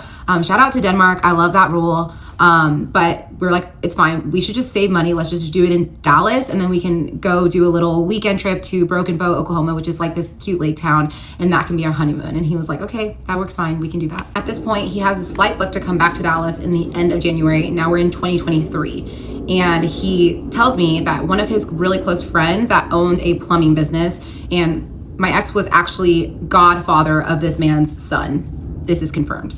And he came to him and said that his partner in his business is like doing some like shady stuff. He's like scared that he's gonna get like implicated. He wants my ex to buy out his partner, and he's asking him for a loan of $250,000. And I'm like, wow, that's a lot of money. And this time he asked me, and we're about to get married. So now I feel like I can insert my opinion about the situation. So I asked him, I'm like, is this just a handout or is this going to be a good investment? And he was like, well, I think it's gonna be a really good investment. Like he has a bunch of ideas of how to expand the business. And to me, I was like, well, if you can help a friend and have a good investment, I think that makes a lot of sense. And as you guys can already tell, I'm a very giving person. I've been very giving my entire life. I get it from my parents. They're very generous and selfless. And so when it comes to helping friends and family in need, I've always done it. If I can do it, I'll always do it. And so to me, I'm like, we have this money coming in. Let's invest it. And I own this house here and we don't have any big purchases coming up. So it's okay. Like I wasn't really stressed and pressed about it. And so basically I was like, okay, the house is going to close at the end of the month and then he'll be able to like pay me back the money that he owes me and he'll be able to help his friend and everything will be good to go. So he ends up coming back to Dallas. We get our marriage certificate. We set our wedding date for February 10th.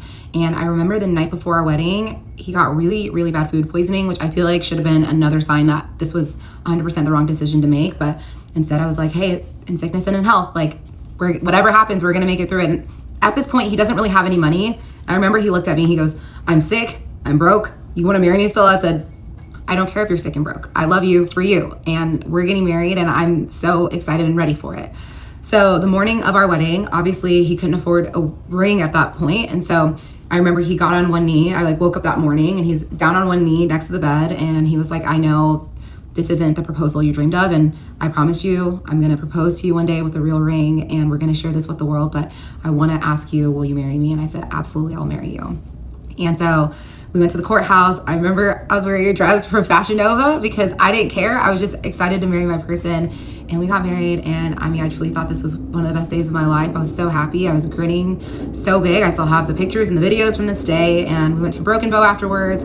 And we just had a great weekend in a little cabin in the woods. And it's just this cute lake town. So it's perfect. And we brought Smokey. I remember we got burgers. I made a lasagna. We just stayed in and hiked. And it was a really, really wonderful honeymoon. After the wedding, he stayed in Dallas for about a week and then he goes back to Denmark, and he had said that the house had closed and that he was just waiting for the funds. Sometimes there's a little bit of a delay in Denmark. Again, I have no idea how this stuff works. And so while he's in Denmark, he says the funds came through. He transferred the money to his friend for the investment in the plumbing business. And he said that he was about to set up a transfer for me for the money he owed me, which was about $10,000 at that point. And so a couple weeks go by, I still haven't received the money. I'm not super pressed about it because I still am like fully trusting him at this point. And he ends up booking his flight to come back to visit in March. And this trip was a trip that my dad and my mom were coming back to Dallas to come visit. And he already planned to ask my dad for my hand in marriage. And so he's about to come visit and he calls me maybe like a couple days before he's about to come to Dallas.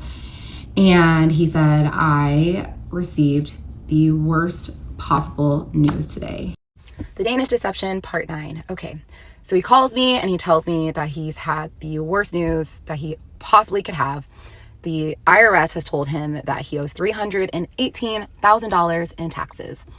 In addition to that, his dad owes $12 million in taxes. And at this point, I did not have a lot of information about his family money because I've always been the type of person, like if your parents have money, that means your parents have money. That does not mean you have money. So I didn't even ask details about his parents' finances, but obviously I'm like, if his parents owe $12 million in taxes, they got money. And he said that the person that was doing his taxes for years and years and also doing his dad's taxes was one of his childhood friends that owns an accounting firm. And he's like, we've been paying a lot of money in taxes over the years, so someone must be committing some sort of fraud at this point. And so I'm obviously freaking out. This is a lot of money that he owes. So he said, you know what, I'm going to use the rest of the proceeds from selling my home. And in addition to that, he told me at this point, he owns 3 different watches. He owns 2 Rolexes and a Patek watch, which if you're not a watch person, these are very expensive watches. And so a couple hours go by. He's like, I sold my Patek watch. And like he said, he sold it at a loss. He just needed to get the money. He said he's short about $30K. And so he tells me that he's going to reach out to his parents, and his parents are like, we don't care. Like, this is not our problem. This is your problem. Figure it out. And he starts to just like, continue spiraling. And so he tells me he's going to reach out to 2 of his childhood friends, one of which he was with this friend whenever we met in Croatia. So I knew they've been friends for a while, and then another childhood friend. And he told me, I've helped out these friends so much in the past, and it's almost like he was communicating to me that he was owed this money from them. I've never asked friends for money before, so this is like not anything that I'm comfortable with, but I was like, hey, if you feel comfortable doing this, go for it. I had not offered him a cent. So he comes back, says he's going to get $10,000 from one friend and then $5,000 from another friend. And I was like, that's so nice of them. He's like, I've honestly helped them so much in the past that like, I'm grateful that they're helping me when I'm in need. And so at this point, he's short $15,000. And so he just comes right out and asks me, like, can I borrow it? And I did not say yes right away. I said, listen, I have to pay my taxes too, because I was working at an accounting firm. Obviously that's W-2 income, but I was also doing real estate. And I did very well the year before. So I owed a pretty penny in taxes, and it's March of 2023. So my taxes are coming up pretty soon.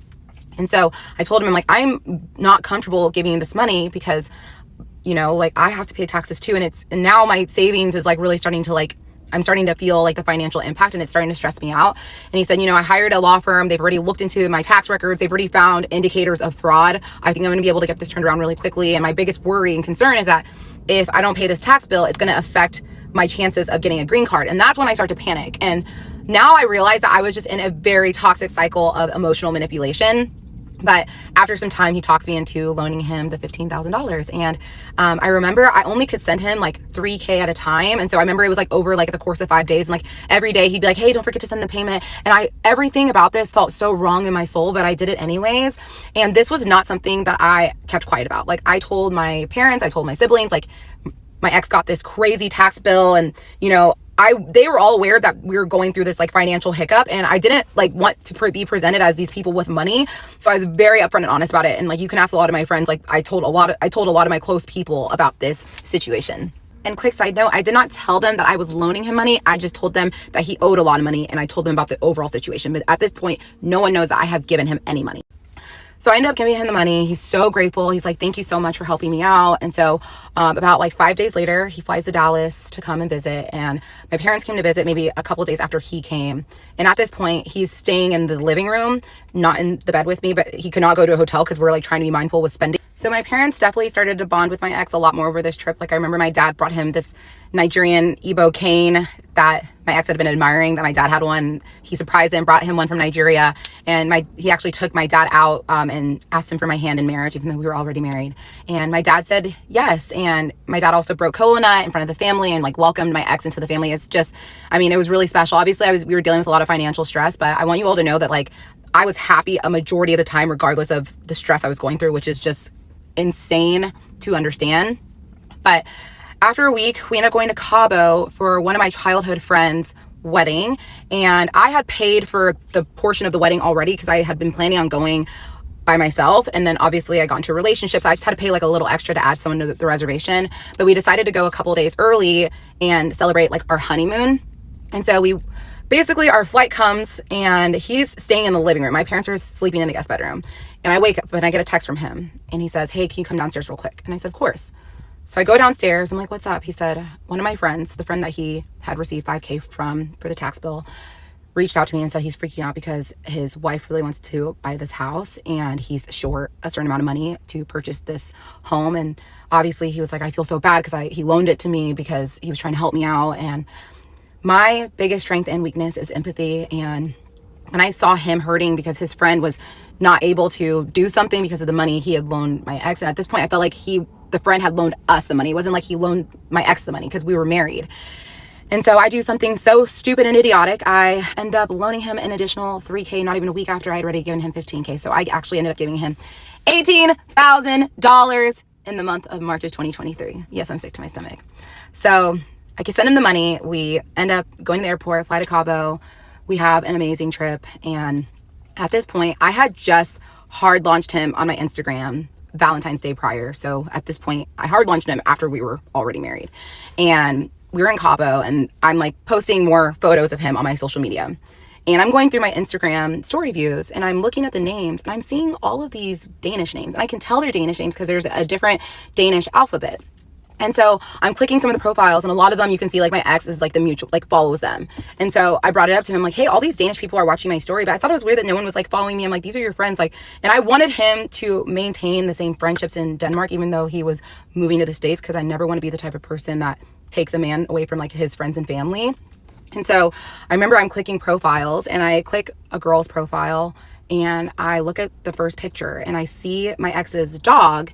And that's something that I actually haven't mentioned. My ex did have a dog, and every time he came to visit, he had a friend that was watching the dog. And whenever he sold his place and decided that he was going to spend more time in Dallas, his dog ended up getting adopted by some people because he's like, I just am not home enough. And at first I told him like, bring the dog, to Dallas. Like, I wanted the dog to come. He's like, no, it's fine. Like, that does not make sense to do. And I supported his decision. And he told me that the ex could not take the dog because she was in med school and was constantly out of the home, and she just did not have the capacity to take care of the dog. But I see his dog, and it's like a duck-tolling retriever. I think that's how you say it. I saw his dog as a puppy on this girl's profile, and I clicked the tag, and my ex is tagged. And so I look at him, I go, is this your ex-girlfriend? He was like, oh yeah, it is. I was like, oh, so she's watching my stories. He's like, yeah. I was like, okay, that's a little weird. And I remember checking like throughout the course of like every day for like a week, and like all these Danish people are still watching my story every day. And I'm like, don't you think this is weird that there's like 15 Danish people watching my story every day? And he was like, honestly, I just feel like they're a little bit salty that I like moved on. I'm moving to America. Like, I think they might be a little salty. And he said, you should just block them all. Like, I'm not gonna lie, this is like a very toxic group of people. And so I was like, is that what you want me to do? He said, yeah, just block them all. Like, they're not here for the right reasons. They're just looking to like creep, and they're probably just talking a bunch of shit. So I said, okay. And I decided to block them all. And so basically we come back from Cabo, he stays for about a month, and then he goes back to Denmark. And at this point he had come to visit me so many times. And so I decided, you know, now's my time to go spend time with him in Europe. And with his dad's health and his work, it made sense for me to just, you know, go out of my way to try to spend time with him. And I could work remote at the time. And so I board a flight and I head to Denmark for the first time, and I land in Denmark. The Danish Deception, part 10. So I land in Denmark after a couple of layovers, and my ex is waiting after baggage claim. He's waving a Danish flag, and I'm just so excited to be in Denmark for the first time. And so we land, we go to one of his friends' homes because we're staying there for the night.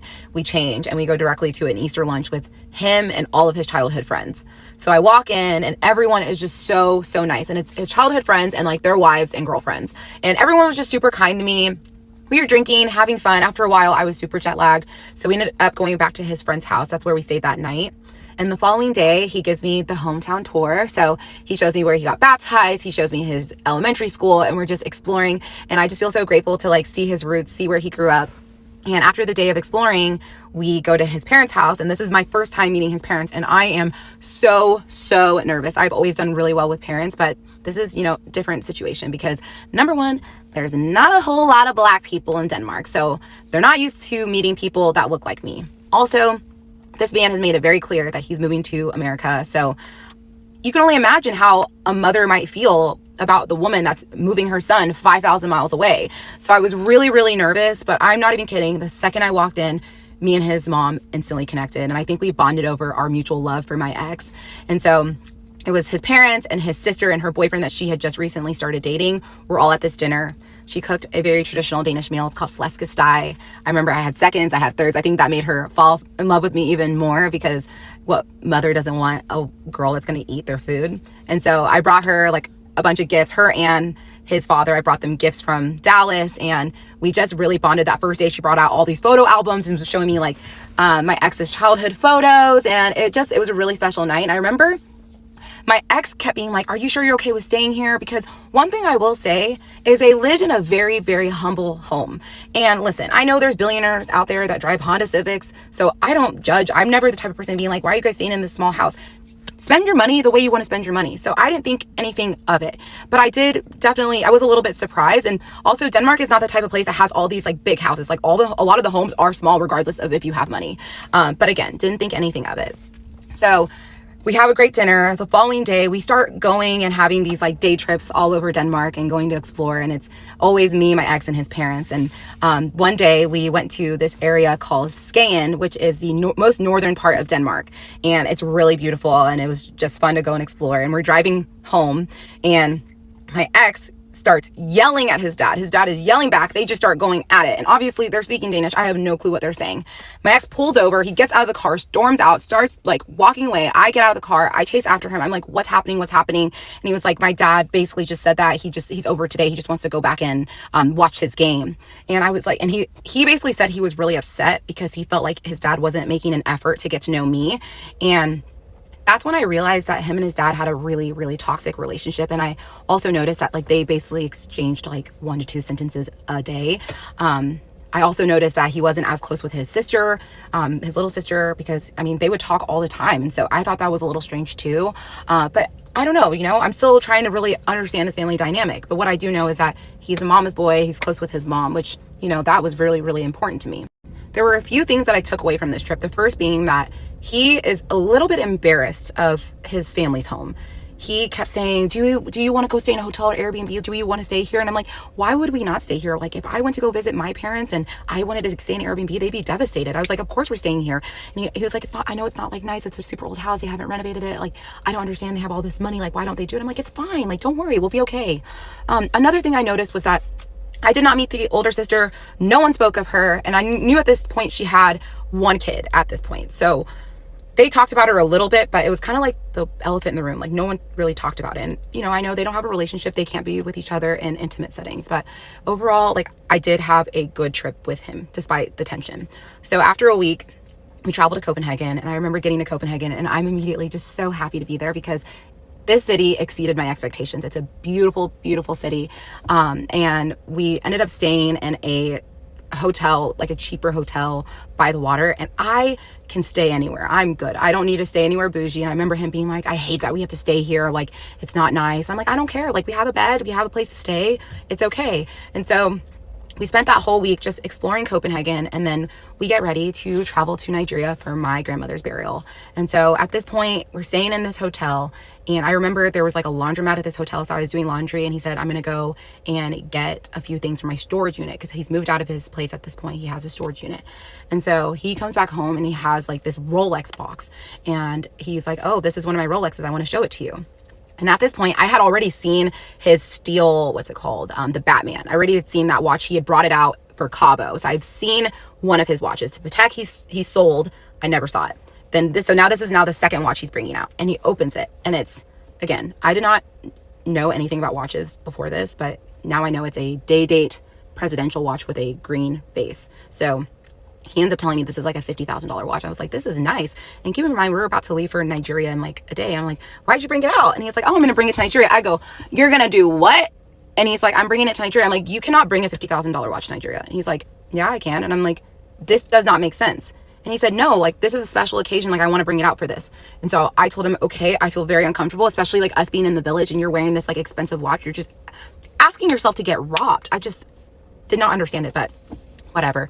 He ends up packing the watch. We get ready and we hop on a flight to go to Nigeria and meet my family for my grandmother's burial. Keep in mind, he had paid for all the hotels, everything in Denmark, and he paid for all the hotels and flights for Nigeria. And so we hop on a plane, go to Nigeria. I'm super nervous because I just don't know what to expect and how he's going to react. But we meet up with my family, and he does so well. And it was funny because everyone wanted to take photos with him, and he was meeting my extended family, like my grandmother. I never thought I would bring a man home to meet my grandmother. I felt like I fell deeper in love with him, watching him just immerse himself in my culture and be there for my family while we put my grandmother to rest. And it was just a really amazing, beautiful trip. Honestly, there was nothing crazy that happened. And he tells me while we're in Nigeria that the law firm has settled the issue with his taxes, and they're filing a document for the accounting firm to pay out a settlement, and it'll be paid out soon. And then he'll be able to transfer me the money that I'm owed. And so I'm like, oh, I'm breathing deeply. And it's awkward because I want to bring it up to him all the time, but he's also paying for everything. So I feel like I don't want to put too much pressure on him, even though I should have. So we come back to Denmark, and at this point, we are trying to figure out what our plan is when we're going to come back to the States. And he says, you know what, like, let's just go back to my parents' house in my hometown. They were actually on a vacation, so the house was empty, and we can figure out what we want to do next. And I said, okay, that sounds good. So we go to his parents' house, and at this point, I'm still working remote. So I remember I was at the dining table working, and he walks up to me, and he says, I have some really, really good news. I was like, what's up? He said, my realtor just reached out to me and said there's a very wealthy family that is interested in purchasing this apartment complex. And I was like, oh my gosh, this is the best news in the world. And he said, there is one caveat. The Danish Deception, part 11. Okay, so he tells me that his realtor has found a buyer for this apartment complex, and there's one caveat. So apparently it's a very wealthy family. He did not know who this wealthy family was, but this family, the way they draft up the contracts, whenever they have to buy a property for tax purposes, and there's like a certain cutoff for when they need to acquire a property, they they have like their own contract drafted up that basically requires the buyer and the seller to put money into escrow so that if the seller changes their mind of selling the house, they get liquidated damages. Basically make sure the deal goes through. I have never experienced anything like this in my real estate career. Obviously, Denmark is a different country. I didn't really know how real estate worked there. So not only is it different rules and guidelines, but it's also, I've never worked with like a super ultra wealthy family before to understand that this might be a requirement or something added in their contracts. And so I remember being like, how much is it going to be? And he's like, oh, it's going to be like $120,000. I remember just like being like, well, we don't have this money. Like, there's no way we can make this work. And so he said, I'm going to be able to come up with a loan, get a loan from a bank. I've already called them. I can get a loan from them for like $100,000. So we're just going to be short another amount. And at this point, my accounts are dwindling. And because I was in this long distance relationship, I was not focused on doing real estate at all. Like, I had taken a full step back from real estate, but I did have a career where I was making well over 6 figures. So I still was like making a pretty steady income, but my savings had been dwindling down. So I didn't have a whole lot of money left. So I remember at this point, he's like, we should make this deal work. And I'm seeing this as a way to get out of our financial position. And let me just say, my ex, if he wasn't such a narcissistic psychopath, he'd be such a great actor, because the way he sold this stuff to me, like, it was insane. So I remember he said that he was going to take his watches to a store to see if he could get it sold within 24 hours. Obviously, that might be kind of difficult. And so at this point, he's like, how much money do you have? And I was like, I really don't have a whole lot of money to give you. So I remember I gave him like a small amount, maybe like $3,000, because I wanted to make sure I had enough money for like bills and miscellaneous. I just wanted to have a little bit of cushion. And I was getting stressed out, but he ended up coming up with the money. He says the deal goes through and that it's going to close in 6 weeks. And so he tells me what I think I'm going to do is switch my address from Denmark to the States, especially since I have been living in the States more, and I'll be able to save money on taxes. And at this point, I was like, is this tax evasion? He goes, this is absolutely not tax evasion, because I am spending more time in Dallas than I am in Denmark. And I said, okay, well, if you've done research and you feel certain about this, then I believe you. So the deal goes through. It says it's going to close in 6 weeks. And so he said, we should take a trip to celebrate. And I'm like, we don't have any money. And he was like, well, we can just use your credit cards because, you know, like, we'll be able to pay it off whenever the money hits. And this is probably one of the most like idiotic decisions I made. Y'all don't have to tell me this is stupid. I'm fully aware, but we ended up going to Portugal for a week, and we used my credit cards the majority of this trip. He had a little bit of money because, keep in mind, he is working as chief commercial officer for this tech company, and that was 100% real. And he was making about $400,000 a year. Again, 100% real. I, at certain times, have verified the money hitting his account from his company. So he's making money, even though we're having a lot of financial stress. He's still bringing in a steady income. I'm still bringing in a steady income. So he was able to pay a little bit of the trip, and I was able to pay a little bit of the trip. So we go to Portugal. We have the most spectacular week. I remember that was the week that I decided I want to get married in this country. I love it here. It's so beautiful. I was working still at this time, and with the time difference, I was basically working from like 5 to midnight. And there was one day while we were in Portugal that I was just complaining about working. I'm like, I'm so over this job and I'm not happy with what I'm doing. I was just complaining about it. And he just said, why don't you quit? And I remember looking at him like, what do you mean quit? And he said, well, we have this money coming in and I want you to be happy. I want you to do something that brings you joy, and real estate brings you joy. And I really hadn't been doing a whole lot of real estate that year. And so I told him, I said, well, it's going to be like kind of a transition. I'm not going to be making a lot of money at first. He said, well, we're going to have a cushion, and luckily I make money. I'm going to be able to afford all the bills, and you can just focus on building your business back up. And so I was like, are you sure? He said, yes. And let me tell you, everything about this decision, it felt right, but also felt wrong. And let me tell you, I do not regret quitting my job. I regret the timing, because we were not in a great financial position, and I was making like $150,000 a year at this job. So it was a very steady, stable income. And I trusted him to be my provider, and that was stupid. And I have never relied on a man for anything in my entire life, and I will never do it again, like never in a million years. But you know, you live and you learn, and I made the decision to put in my 2 weeks notice. And yes, I know that was idiotic. Y'all don't have to tell me. And so we go to Portugal, come back to Denmark, and we're in Denmark for maybe a day, and then we travel back to Dallas.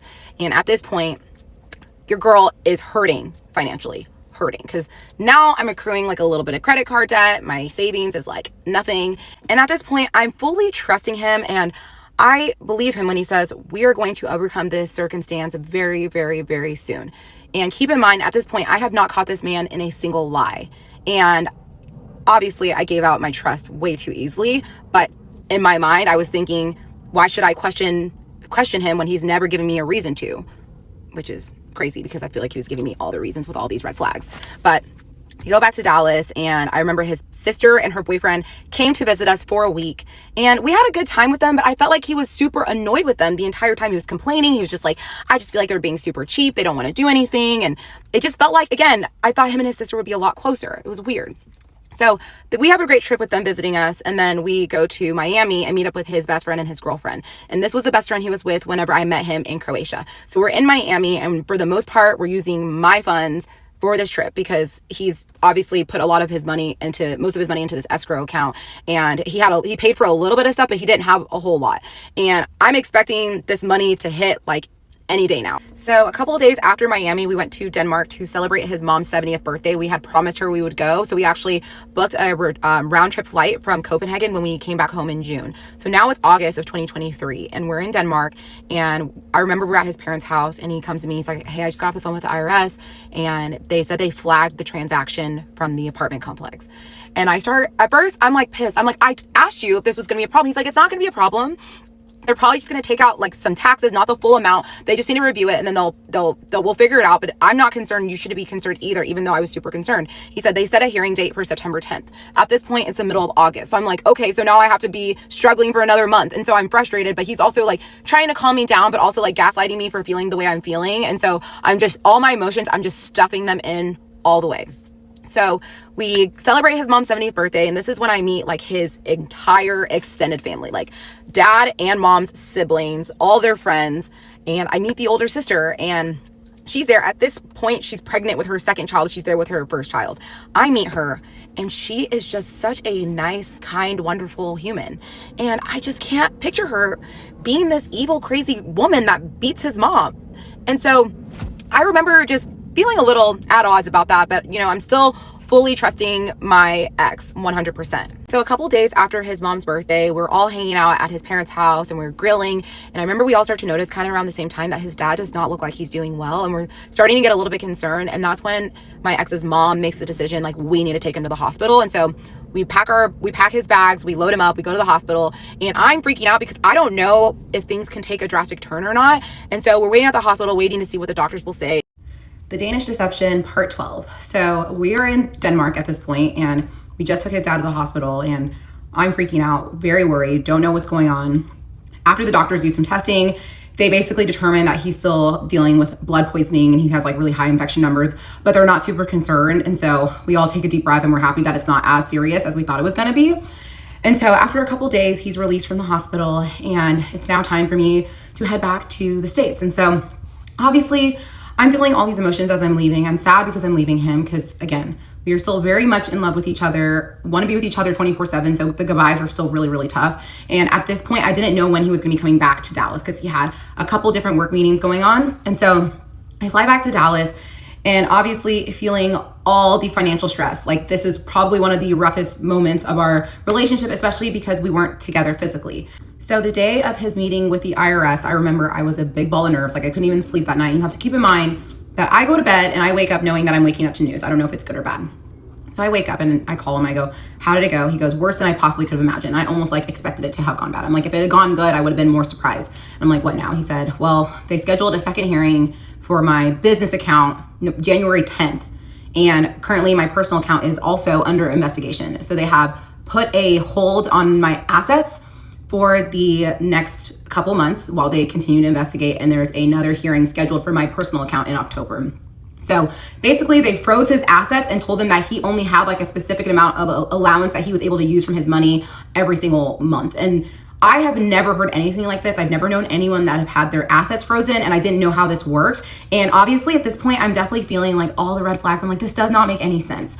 But there's not a whole lot I can do. And at this point, I'm just like, the only thing I can do is trust him. There's no one in my life that I was talking to about any of this because I felt a lot of need to protect him and he wanted me to protect his image. And I remember telling him, like, I really want to talk to my family about this. Like, this is really stressing me out. And he's like, no, don't. Like, they're going to view me differently. So he very much talked me out of being able to disclose this stuff with my close people. So the last thing I want to do is just ramble about shit that does not matter. So I'm going to be honest with you guys. Not a whole lot happened between September of 2023 and November of 2023. The only thing big that happened was that I wanted him to be in Dallas. He wanted to be in Dallas. So I booked him a flight to come to Dallas.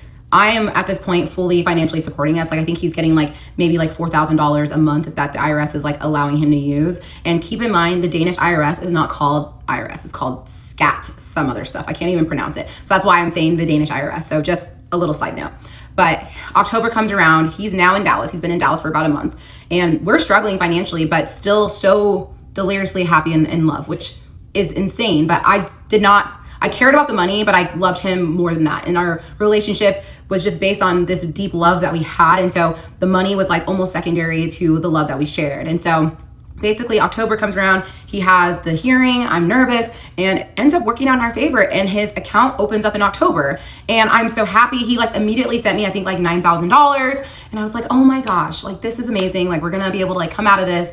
And he said his business account, that was where the 10 million was supposed to be.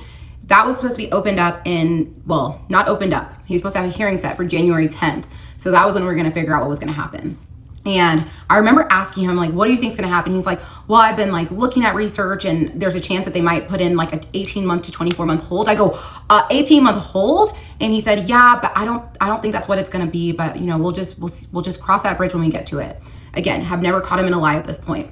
And so basically his personal accounts opened up. So we're alleviated of a little bit of the financial stress, but it's still like a little bit stressful because obviously I had quit my job and I was doing real estate full time. And let me tell you, y'all, I was working my ass off, but it almost was like I was restarting my career because I hadn't been working in real estate much for that whole entire year. So I was 100% relying on him for maybe like the month of November, I would say. But the rest of the months I was still finding a way to make ends meet. I was still making a little bit of money from like doing like campaigns on Instagram, other things. So I still was like making a little bit. So December rolls around and his 90 days of being in the States is about to be up. So he went back to Denmark the beginning of December. And so my plan was to go and meet him in 2 weeks. So we're gonna spend 2 weeks apart. And so he's in Denmark for about a week and he sends me a message and he says, my dad's back in the hospital. And I was like, no. And so at this point, the plan was for me to go to Denmark and spend Christmas with his family. And this is gonna be my first European Christmas. And I was so excited for the Christmas markets and all the things. But obviously that's not the most important thing. The most important thing is making sure he's okay, making sure his dad gets better.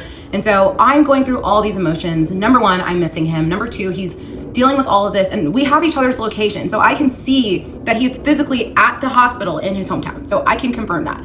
And so obviously the plan was for me to come in 2 weeks. And he asked me, he's like, what are your thoughts if I move up your flight for you to come in a week? And I said, obviously I need to tie up some things for work, but I would love to be there for you. And he said, okay, like then let's do that. And so I moved up my flight. My sister was watching my dog and I leave. And at this point, the plan is for me to be gone for now 3 weeks. I was originally gonna be gone for 2 weeks. Now it's 3 weeks. And we're still feeling a lot of financial stress. But at this point, like I had like 3 deals in the pipeline. So there's money that's gonna be coming in. But obviously we're still stressed out because like money's coming in, but that does not mean the money's there. So we were like up to date on like bills, but still 100% stressing out. And so originally the plan was my ex said that he really wanted to go stay at this hotel called Hotel d'Angleterre in Copenhagen for 1 night before we went to his hometown to like be with his family. Because his mom had said, I want you guys to just enjoy 1 day in Copenhagen in the Christmas markets before you come home. And so we were like, okay, we'll do that. And so he hadn't booked any of the hotels or anything. And like the day before I'm flying out to Denmark to go see him, he tells me that he just got charged this huge insurance payment for his 2 apartments. Obviously he sold the apartment complex, but his 2 singular apartments that are rented out, he got hit with an insurance payment and basically it wiped out like everything he had. So again, I'm annoyed. At this point, I'm just like sensing that a lot of this stuff is just bullshit, but I also am just like, it's the holidays, his dad's in the hospital, so I almost feel bad like coming at him whenever he's already dealing with so much. And he had said that his mom had given him money for like hotels, dinners, things in Copenhagen. She was fully aware of like the insurance payment and the financial position he was in, and she wanted to help. And again, she just wanted us to enjoy Copenhagen for 1 day before we came back. So we take the train back to Aalborg, and a good family friend picked us up from the train station. We went home, we had dinner, and then immediately we go to the hospital, see the dad, and like he looks sick, but he looks like he's like in decent spirits. And they said he was gonna be home for Christmas. And so we were really, really happy about that. So over the course of the next couple days, we're going to the hospital like 2 times, sometimes 3 times a day, just to like take his mom there, check on the dad, make sure everything's going okay. And then the dad comes home and like, obviously he's super weak and we're like helping him around. But regardless, we had a wonderful Christmas. And even though like we didn't have a lot of money, and I remember like I got him very, very cheap Christmas gifts that year. And same thing for me. I actually told him like, you don't even have to buy me anything. Like the gift is being here with your family. And he got me a few small things, but regardless, it was fine. And the day after Christmas, we had gone to a champagne party at one of his friends' homes. And, I was excited. It wasn't very often that we went and hung out with friends of his. It was very, very rare. And so we went and we were having a good time. Obviously, I didn't know a whole lot of people that were there, but his best friend, the one that he was with when I met him in Croatia, he was there. And we were just chatting outside. And before we had left the house, my ex had told me, I really don't want to go out tonight. I just want to go to this party and then come home. And I said, that's totally fine. And so we're at the party, we're outside, just hanging out and talking to his best friend. My ex is inside the home, and his best friend tells me, he goes, you guys should come out tonight, please come out. And I was like, honestly, I'm down to go out, but my ex doesn't want to go out. And that was really weird for him because he always is down to go out and have a good time. So I already thought it was a little strange. And then his best friend looks at me, he goes, oh, he probably doesn't want to run into any of his enemies from his past gambling addiction. I looked at him and I said, what gambling addiction? And his best friend looks at me and goes, you didn't know that he had a gambling addiction? The Danish Deception, part 13. So just to recap, I was spending Christmas with my ex and his family in Denmark. And the day after Christmas, we go to a champagne party. And that's where his best friend told me that he used to have a gambling addiction. So when I hear this, I am just full panic mode. I'm questioning everything and I'm freaking out. I remember it was so cold in Denmark and I was outside, not even wearing a jacket, and I was sweating because I was just so overheated. And so I asked him, I go, I had no idea. And at this point, his best friend is mad. He's angry. He's like, are you serious? You didn't know. And I was like, yeah, no, I had no idea. He was like, he told me that he told you. I go, he absolutely did not tell me. And I've loaned him a lot of money over the course of a year and a half. And he said he owed me money. I was like, he was like, he paid me back the money he owed me, but he did take money from me at one point. And yeah, it was bad. It was 10 years ago. And so immediately I'm like, can you go inside the house and get him? So he gets my ex walks out, he goes, what's wrong, babe? And I said, do you have a fucking gambling addiction? I remember I screamed it in his face. I did not even care that I was causing a scene. I was just so mad. And he looks at me, he goes, I mean, I did, but it was 10 years ago, which did check with what his best friend said, that it was 10 years ago. I was young, I was dumb, I was stupid. I would never, ever go back to that. And I'm like, well, let's play back all the times that I've given you money. Tell me how to make this make sense. And he's like, I have truly just had a year of so many downs, and I promise you I would never in a million years gamble away your money, and I don't know what to do to prove it. And I was like, well, this insurance payment that you just told me about, I'm gonna need to see proof of that. At this point, I'm like, I need to see proof. I've been drinking all night, and we get home and I'm just ripping him to shreds. And honestly, he's taking it. He tried a little bit to gaslight me, and I just was like, you're not gonna gaslight me. You're in the wrong, you lied, you have an addiction, and you didn't tell your wife, and you're the problem. And so we spent a while just fighting. I actually ended up going to bed that night, and the next morning I'm obviously still very angry, very hurt. And he was working in the office in his parents' house. And so after he finishes working, I'm like, we need to go for a walk, because obviously his parents were home and they didn't know what was going on. And his parents were really old at this point. I just didn't want to bring any chaos or anything, any drama to the family, which doesn't make a whole lot of sense. I should have brought the whole family into what was going on, but I guess my natural instinct was to protect him. And so we go on a walk, and obviously I'm angry, and he pulls up this document showing me the invoice from the insurance, and it aligns with the amount that he told me that he had to pay. And so I'm still angry, hurt, all the feelings. And he goes, look at me right now. And I looked at him, he goes, do you really think, you know me, do you really think I'm capable of doing this to you and taking your money and throwing it away? And I looked him in the eye and I was like, I mean, no, because at this point I had never ever seen a side to him that would ever hurt me intentionally or unintentionally. I feel like he always had my best interests at heart, and that he was just a guy going through hard times. So maybe it's because I'm brainwashed at this point, but I end up deciding to believe him. And especially because he showed me proof. I also asked to see his bank statements, and everything checked out. And so I let it go. And I said, okay, well, do not ever lie to me again. You're my husband, I'm your wife, and you're gonna be honest with me going forward. And if I catch you in a lie again, we're gonna have some problems. Already had plans to go to Budapest for New Year's, that following New Year's, and we found some really cheap flights and a cheap hotel. Honestly, we didn't spend a whole lot of money on that trip, and that's part of the reason why we went. But we went there for New Year's, had a good time. As you can probably imagine, I paid for that entire trip. After Budapest, we went back to Copenhagen for one day, and then I went back to Dallas, and he stayed in Copenhagen because he had a bunch of work meetings. I'm home, and obviously stressing about this upcoming hearing with the Danish IRS, SCAT, or whatever it's called. And I knew it was on January 10th. And I kind of wanted to wait and see if he would bring it up, because a part of me was like, I feel like he's lying about all of this. And so January 9th comes around, and long and behold, he says, oh, my hearing is tomorrow. And I'm like, okay, he's telling the truth about that. Because if he had just like breezed past the date, I would have felt like, okay, he's lying about this whole everything, the business account. And so he tells me the next day he has a hearing. Again, I go to sleep, ball of nerves, wake up the next morning, ask him, how did the hearing go? And he said, they ended up deciding to put an 18-month hold on my account. And I'm like, oh, this is so frustrating. Like, I'm just so frustrated. I feel like nothing is going our way. And he said, listen, it's only 18 months. You're doing well at this point. Like, I was doing well with real estate. And he's like, I have my job, and, I don't foresee any crazy things happening. So we'll be fine. Don't worry. We'll be okay. And obviously at that point, I wanted to trust him fully, but I also didn't. So I told him I need to see proof of this. And that's when he shows me email confirmation from his lawyer confirming that there was an 18-month hold on this account. And I saw the email. Fast forward to February 10th. It's our anniversary. And so we decided we're going to go out that night. And I remember we talked originally about maybe going on a vacation, but then we ended up canceling the vacation just because we wanted to save some money. And so we ended up just being here for our anniversary. And so we went to a nice restaurant here in Dallas, one of our favorite ones. And we go to dinner, and he's ordering really expensive wine. I think he ordered a $400 or $500 bottle of wine. And I was like, what are you doing? He's like, it's our anniversary. And I'm like, I know, but we need to be saving money. And then afterwards, one of my good friends was at a cocktail bar and said, hey, you guys should come and meet us. And we were like, sure. I asked him if he was down. He said, yeah, let's do it. So we go.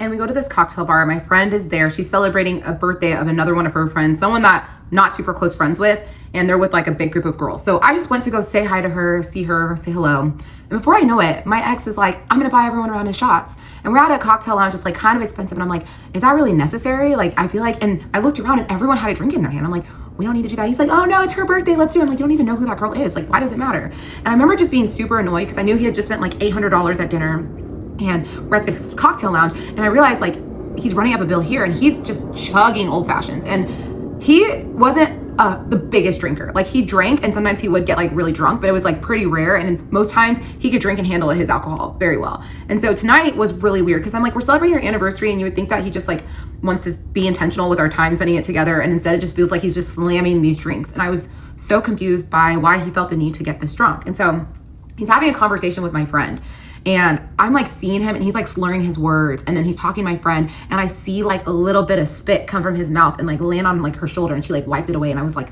what the fuck is that? That's disgusting. And so he's drank his third old fashioned, and then I look up and he's ordering another one. And I look at him, I say, are you sure you should order another drink?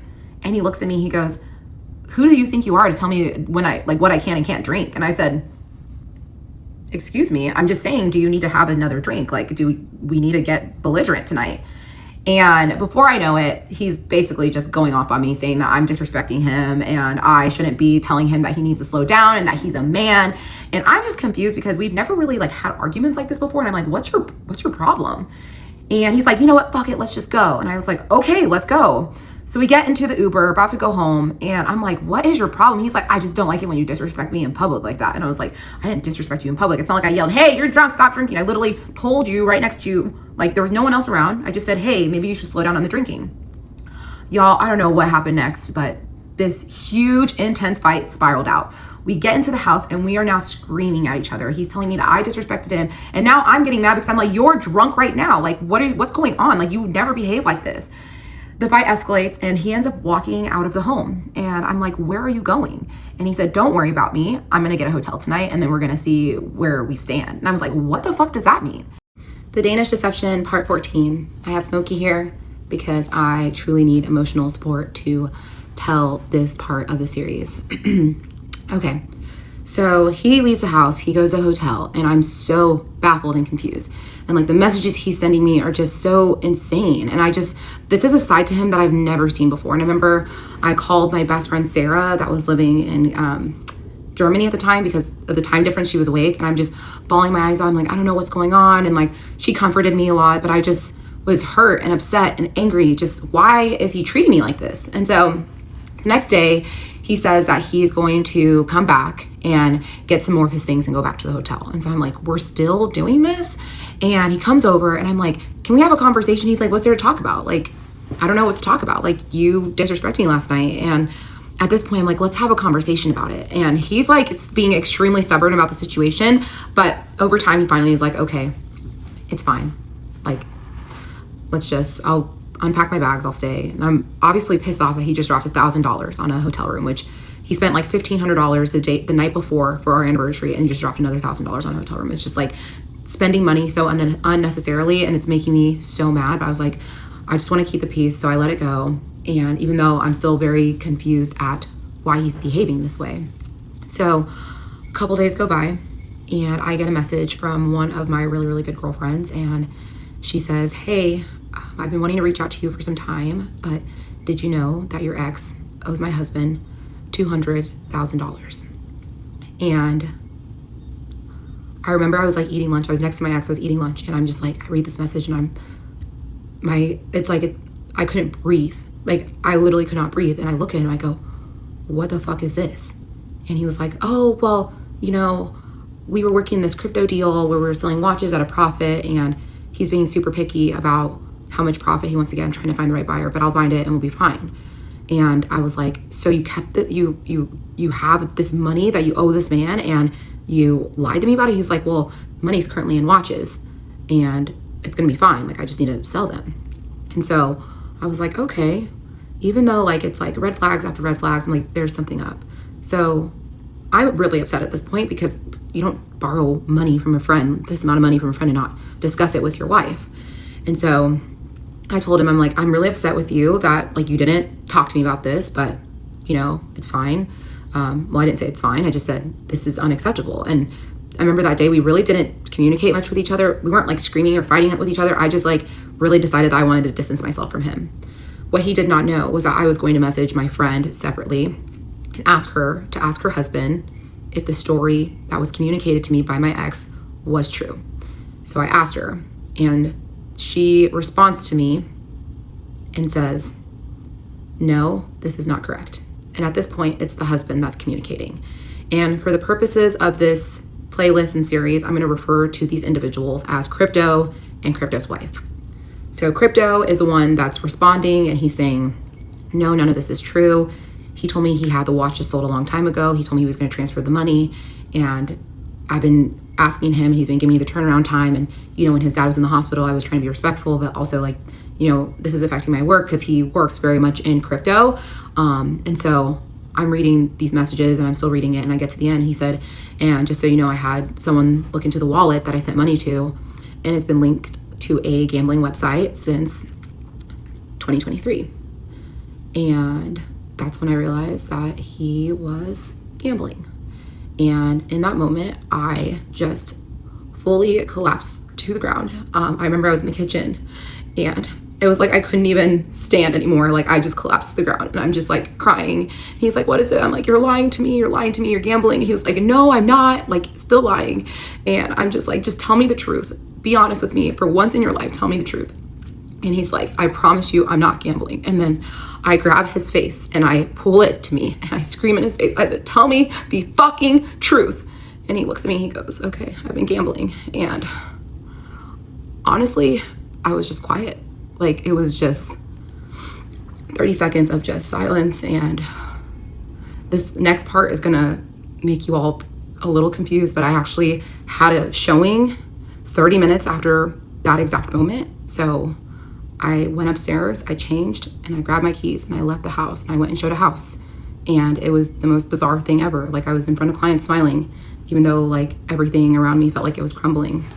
So he's obviously texting me like, please, like, come home after your showing. Like, I want to have a conversation. And I'm saying, right now, I just feel like I can't talk to you. So I went to a park, and I called my best friend Natalie, and I told her, I was like, hey, I have some news for you. She's like, what's up? You can talk to me. And I told her, I said, he has a gambling addiction, and I just completely lose it. Sorry, you guys, I get emotional at this part. I just completely lose it. And like, Natalie's my best friend. I love her so much. And just being able to like have someone finally to like be open and honest about what was happening made me feel so good, because I felt like I could just release everything. And she was 100% there for me. She lives in New York, but she was like, whatever happens, I don't give a fuck about him. I give a fuck about you. So where do we go from here? And I was like, I don't know where we go. Like, I'm with this man that I love more than anything in the world. I find out he's been lying to me. I find out that he's stolen money from our friends, and I'm just like completely wrecked. I'm like, I don't know where to go from here. And she's like, something you need to know is that this is the rest of your life. This is it.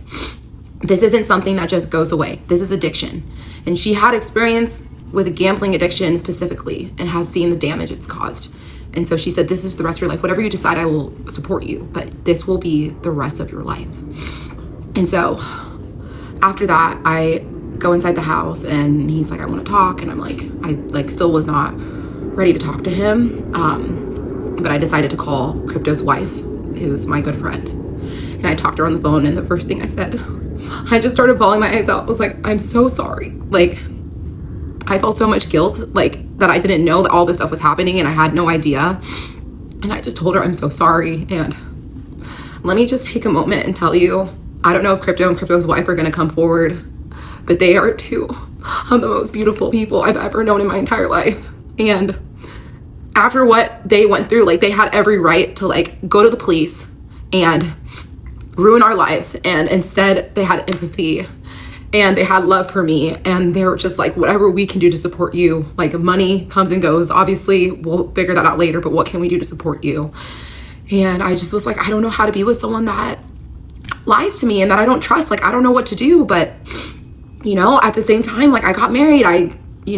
We said our vows, and we said in sickness and in health, and this is a sickness. And I have no experience with addiction at all. None, zero. Like, I don't even know where to begin.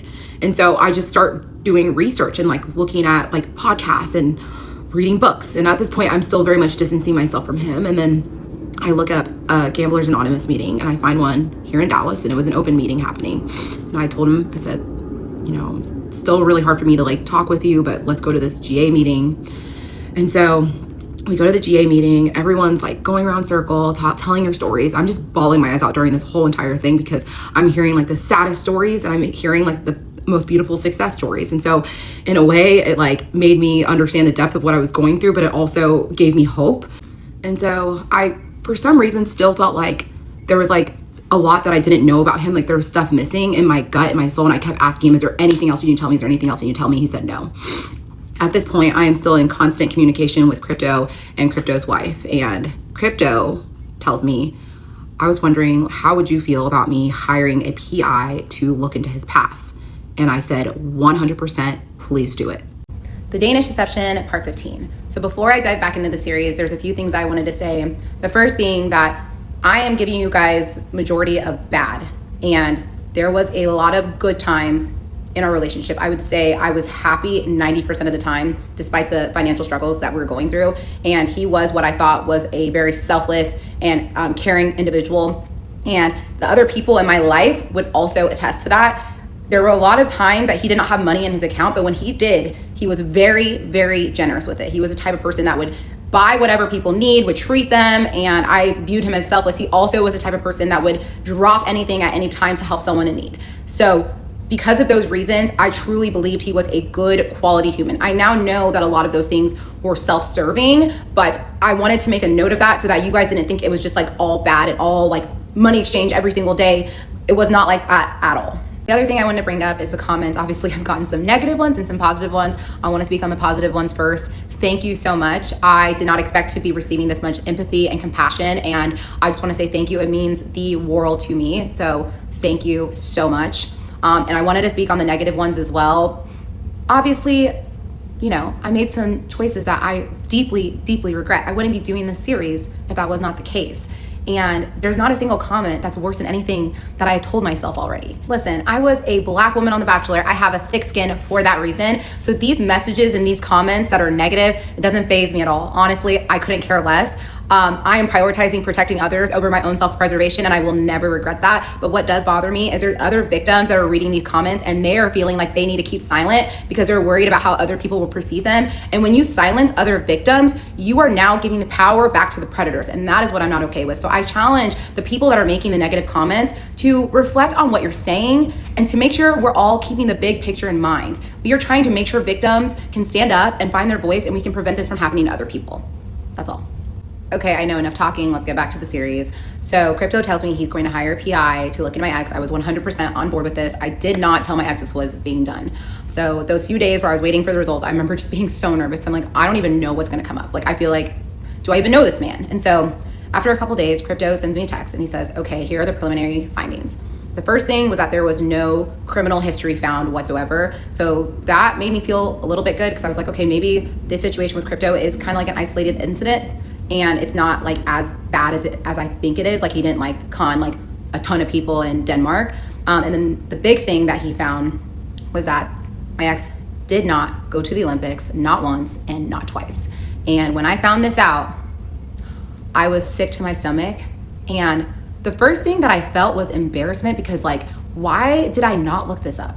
And I think the reason why I didn't look it up is because the way he downplayed it, like, oh, I didn't play, I was like backup of the backup. It just was like an afterthought to me. It's also why I didn't like bring it up to other people. There's a lot of people that didn't even know that he mentioned that he went to the Olympics, because I didn't really talk about it, because it was like I said, it was an afterthought. And so I was just deeply upset by this information, just to know that someone could lie about something like this. I was like, this is truly sick. When I received this message, I was at an open house, and luckily it was a vacant house and there was no one in this home. So I had my time to do some research, and I start looking through our WhatsApp messages and videos, trying to just reflect on all the things that he told me. And I see the photos that he sent me of his apartment in Copenhagen, the one that he had sold a year prior. And so I downloaded the photos, and then I reverse Google image searched them, and it pulled up an interior designer's home in Germany. And that just fully sent me completely, because obviously this is a house that he just purchased and sold and made that $500,000 in profit, and half of it went towards the tax bill and half of it went to his friend's plumbing business. And so I'm just like, this is so sick and disgusting. I can't believe someone would have the audacity to lie about this. So I go back home. He actually was at the gym, so I'm just home spiraling, waiting for him to get back. And he walks in, and the second he walks in, I immediately say, I need you to sit down, we need to have a talk. And he automatically looks kind of annoyed. He's like, what now? Because obviously we'd been really going through it the past week with like finding out about his addiction. He's been going to GA meetings. I've been wanting to talk about his addiction all day, every day, because I want to get as much information as possible. And so he's just like, I'm drained, I'm tired. I'm like, sit down, we need to talk. So he sits down, and I say, did you go to the Olympics? And he goes, yes, I did. I go, no, I'm gonna ask you one more time. Did you go to the Olympics? He goes, I went to the Olympics. So I say, okay, well, I'm going to give your mom a call, and I'm gonna verify it with her. So I pull up my phone and I dial her number. It actually rings once. And he goes, okay, I didn't go to the Olympics. And I just remember just sitting there and just being like, who lies about something like that? And I told him, on top of that, you also lied about the apartment that you were living in. I was like, this is sick. And at this point, I'm spiraling, because I don't know what's real or what's fake. And so I tell him, listen, I saw the email from your lawyer about the business account, so I feel like I got the proof I needed for that, but I do need proof about the other 2 apartments in Copenhagen. He said, absolutely. And that's when he pulls up the lease agreements, and obviously the lease agreements are like all in Danish, but he's like translating it for me. There's like the name, there's the address, there's the amount they're paying, it's their lease term, all these things. And so I was like, okay, I felt like this was proof.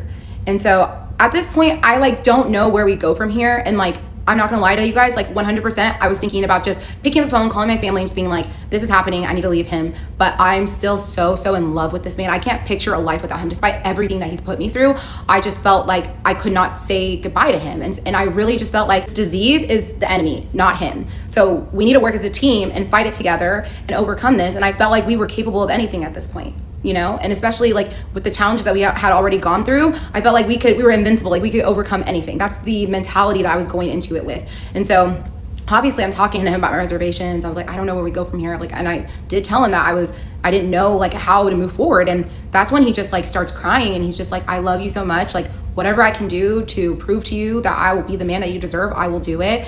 And he was like, I am sick to my stomach about what I did to Crypto and his wife.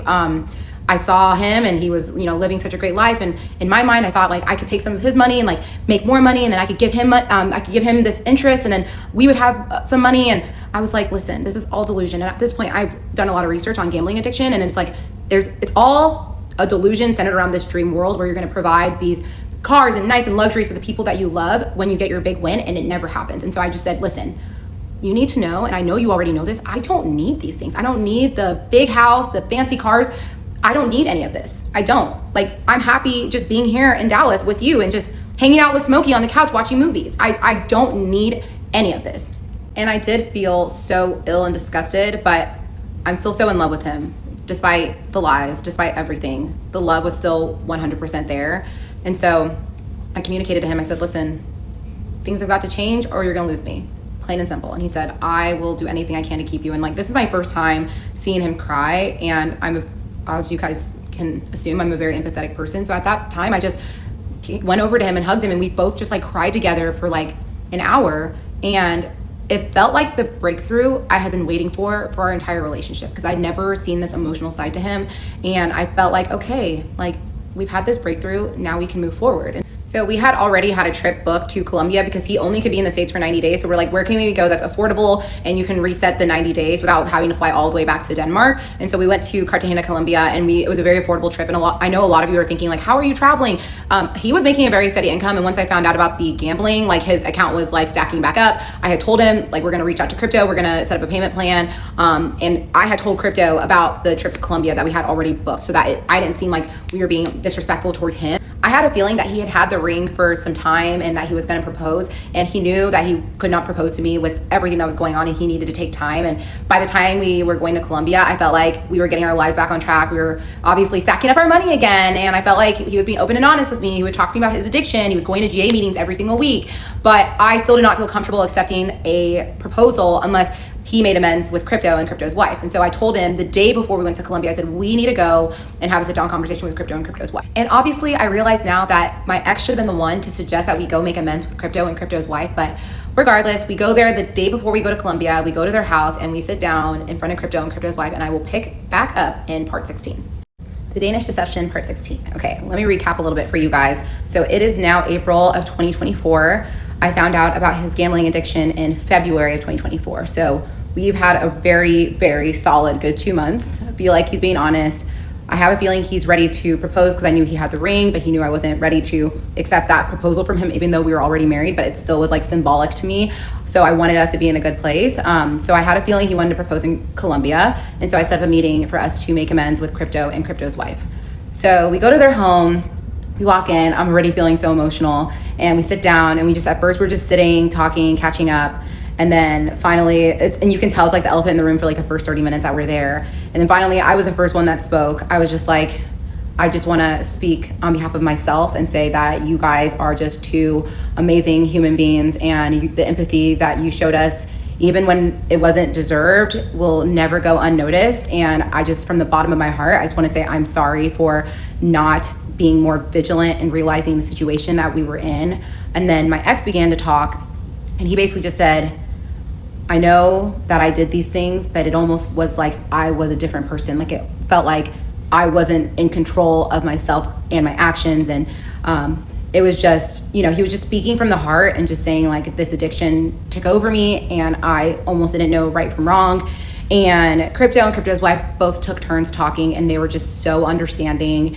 And, they communicated, we understand this is a disease and we still care about you both, and we still want to have both of you in our lives. And it just felt like it was a great conversation, and I felt like we can move forward from here. We're going to set up a payment plan and everything's going to be okay. And so the next day we go to Cartagena, Colombia, have a spectacular time. And I was kind of expecting the proposal throughout the trip, and I didn't know when it was going to come. And then there was a night that we went to dinner, and then we went out for a drink, and then we came back home. And the hotel we were staying at had a rooftop that was like overlooking the city. And so we went up there with a bottle of wine, and we're just drinking wine and just talking. And I, at that moment, just felt so grateful for him and for his sobriety and for his honesty. And before I know it, I look down and he's down on one knee and he tells me, I know this isn't your dream proposal, and I know I've let you down a lot, but I will make it up to you, and I'll spend the rest of my life trying to be the man that you deserve. And at this point, I'm just hysterically crying, and I'm so happy. And it really did feel like the happiest moment of my life, and the yes was so easy. There was not a doubt in my mind. It kind of felt like it did whenever we got married. There was no hesitation, but it felt much more deeper this time around, because now I know about his flaws and I know about his struggles, and I know he's not this, perfect individual, which nobody's perfect. We're just imperfect people that come together and try to have a relationship. So after Cartagena, we come back and, we're just trying to enjoy ourselves, enjoy being engaged, sharing it with our family and friends. Because at this point, we can actually tell our friends and family, like, we're spending forever together. So we are so just happy to be able to take it all in. And Easter comes around, and I remember I was making a roast, and I had one of my friends was over and my little sister, and I'm making a roast, and we're eating on Easter Sunday after we went to church, and my ex gets a message from his mom, and she's like, I need you to call me right now. And she never does that. So obviously we're freaking out, and I'm like, what's going on? He goes upstairs, and he's gone for maybe like a couple minutes, and I can hear him talking in Danish. And then he comes downstairs, and I'm like, what's happening? He was like, well, my dad's back in the hospital because he was going to therapy and like fell and broke his hip, and he went to go get a hip replacement surgery. And after the surgery, like he was like, you know, recovering fine, and then out of nowhere his heart stopped, and they had to resuscitate him, and he's fine now, but his mom just wanted us to know. And so I'm like freaking out, and we didn't really know what was going to happen when we went to bed that night. So we wake up the next morning, we get the news that he's doing just fine, and I just remember feeling so relieved because we didn't know what we were gonna wake up to. To this day, I don't know why his heart stopped, but regardless, we're just happy he was doing good. So over the course of a month, his dad's health is, you know, he's still doing good. Me and my ex are doing really, really good. We just got engaged to the world. Finances are getting better. He's being honest with me. He's still going to GA meetings, and, you know, I feel like things are getting better. And so we traveled to Panama for my 30th birthday, and we were with my sister and some of my friends and my ex, and he was actually the only guy on this trip, which was 100% unintentional. And we're on our way to Panama, and while we're in the air, obviously my phone's on airplane mode, and we land, and I take the airplane mode off, and I look at my phone, and I have all these calls from his sister and his sister's boyfriend. And so I'm a little bit confused. I open up the messages, and I see that she's saying, you need to call me immediately. Immediately, I was like, oh, something bad's happened. And so I look at my ex, I show him the messages, and obviously he has similar messages as well on his phone when he turns it on. And so he was like, there's nothing we can do. We're sitting on a plane. Let's just get off the plane, and then I'll call her. So we get off the plane, and we just kind of step aside. He calls her, and he's like, okay. And he's talking in Danish, so I don't really understand what's going on. And then he gets off the phone. I was like, what happened? He was like, oh, his heart stopped, and they weren't able to resuscitate him. And I was like, what? And I was like, your dad died? And it was the most like uncomfortable position for me because he did not show any emotion at all. And I was like, are you okay? Like, and I just like remember just holding his hand. I was like, what can we do? Like, what can I do for you? He's like, honestly, let's just go through customs and let's get to the hotel, and then we'll figure it out there. And it was the most bizarre situation ever because it's like his dad's death did not faze him at all. And like, I am someone that's very, very close to my dad. And so I put myself in his shoes, and I'm like, I'd be wailing on the floor, screaming at the top of my lungs. And so, you know, I know everyone deals with grief differently. And I just wanted to support him in any way I could. So we go to the hotel, and his mom calls him, and we're on FaceTime, and she's just bawling her eyes out. And I saw like one tear come from his eye. And that's when I realized it felt like he was more sad that his mom was sad than he was, and that his dad died. Again, this is me just making assumptions. I don't know for a fact that was what he was feeling, but I did feel a little bit strange. And at this point, I'm looking at flights to go back to Dallas so that we can get on a plane to go to Aalborg, Denmark, to be there for his family. And so I'm looking at flights, and he's talking to his mom on the phone. He gets off the phone, and he was like, we're actually gonna stay. I go, we're gonna stay? He's like, it's your 30th birthday. I just talked to my mom. Like, she does not want us to leave. The funeral's not gonna be for a week, so we're just gonna enjoy our time here, and then we're gonna go back home. And I'm like, this is so weird. Like, how am I supposed to celebrate my birthday when my father-in-law just passed away? It just felt so wrong. And I just remember, like, we tried our best to have a good time on the trip, but it was just like, we were sad every day. And there was one night that my ex got really bad food poisoning. We had to get a doctor into the room to give him an IV. It just felt like everything was going wrong. And so I am not gonna lie, I need to go back to Panama and experience it again because that trip was like not it. And I wanted to make something very clear. He paid for everything for that trip to Panama. So like flight, hotel, and all the meals for everyone, including me and the girls that were on the trip. So we go back to Dallas for one day, and then we head to Denmark, and it was so nice being there for his family. It was so emotional, and seeing his mom cry, just be so sad, it like broke my heart. Again, I'm not sensing a whole lot of emotion from my ex, but you know, like I said before, everyone processes their grief in different ways. But we go to the funeral, and I remember I'm sitting in the front row holding my ex's hands, and I look up at him, and I see like he's like starting to cry like at the funeral, and that's the first time I've seen him cry. And so I was like, okay, there's emotion there. Like, I don't know where like the emotion's coming from. Like, is it coming from like losing his dad, resentment, from, you know, regrets? I really don't know, but I definitely could sense there was emotion there. And so after the funeral, you know, the next couple of days, I was just spent a lot of time with his family, and I spent a lot of time with his older sister because she was around, because the mom wanted all of her kids and grandkids to be around her. Obviously, she just lost her husband of 50 years. And so I started spending a lot more time with the older sister, and, you know, I'm not picking up on like a whole lot of bad vibes. Like I thought she was super nice. I thought her kids were so cute, and I love babies. I love little kids. So I really started to bond with her kids. And so it was a good trip. Obviously there was definitely some tension, but regardless, I think everyone got along, and we were able to just support each other while they all grieved like losing their father and slash husband.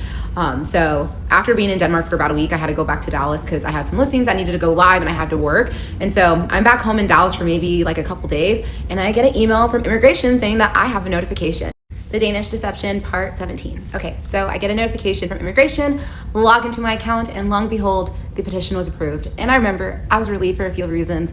The first one is that, obviously we get to start building a life here together in Dallas, but also if there was any skeletons from his past, I feel like it would not have been approved. So I almost felt like relief whenever I saw that. And so I called him, and obviously he was excited. We called our lawyer, asking her, what are the next steps? And she said, well, you can stay in the States next time you come, and we can file for a work visa and a travel visa, but you're not gonna be able to go back to Denmark. And at this point he was like, since my dad's passed, like I can work remote. Work's been a little bit slow, so I can work remote. Obviously I might have to pull some all-nighters, which isn't ideal, but it's worth it to be with you. And so I said, okay, that's fine. After a couple of weeks, he comes back to Dallas, and he comes with his mom this time. This is her first time in the United States. And I remember just being so excited, and I wanted her to have the best time because, she's just lost her husband of 50 years. And I go to DFW to pick them up. I had a big sign saying, welcome to Dallas. And I also got his mom some flowers, and it was just such a special moment. She had like this American flag draped around her, and she's just like so proud to be in the States. So we come back home, I cooked dinner, and we just spent the week exploring Dallas. And then we had gone to Key West for about 5 days. We did Miami and Key West with his mom. And I will say a lot of that trip was paid for by his mom. She wanted to cover a lot of it, which was just so sweet. And then like I remember I paid for the flights, and then he paid for a bunch of stuff while we got there, but she paid for most of the hotel. So we all kind of like paid for a little bit.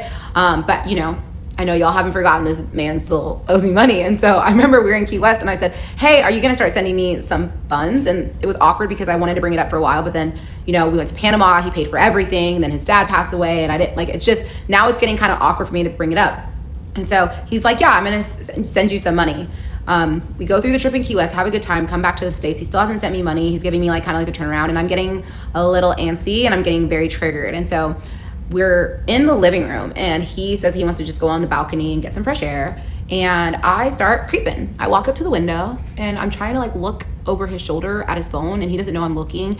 And on his phone, I see there's a gambling website, and my stomach is in knots, and his mom is currently in the living room with me. So there's nothing that I can really say, because again, I'm still wanting to protect him. And again, I will repeat this one more time. I wanted to tell everyone about his addiction and our issues.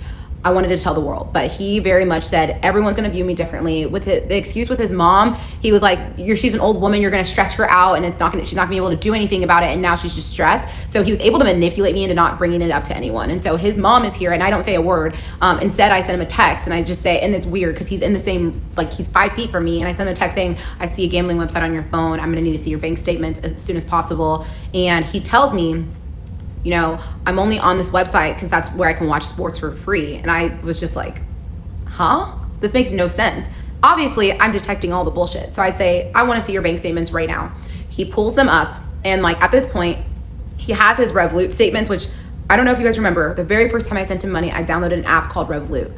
Kind of like Venmo. He uses that for a lot of things in the States because you basically get the local currency rate if you use Revolut, and he had like a physical card that was tied to his Revolut. So I wanted to see that. So he printed out, or didn't print out, he showed me like the statements directly from his phone for Revolut, and then he showed me his Danish bank account and the transactions. And I went through everything with a fine-tooth comb over the course of like months and did not see anything alarming at all.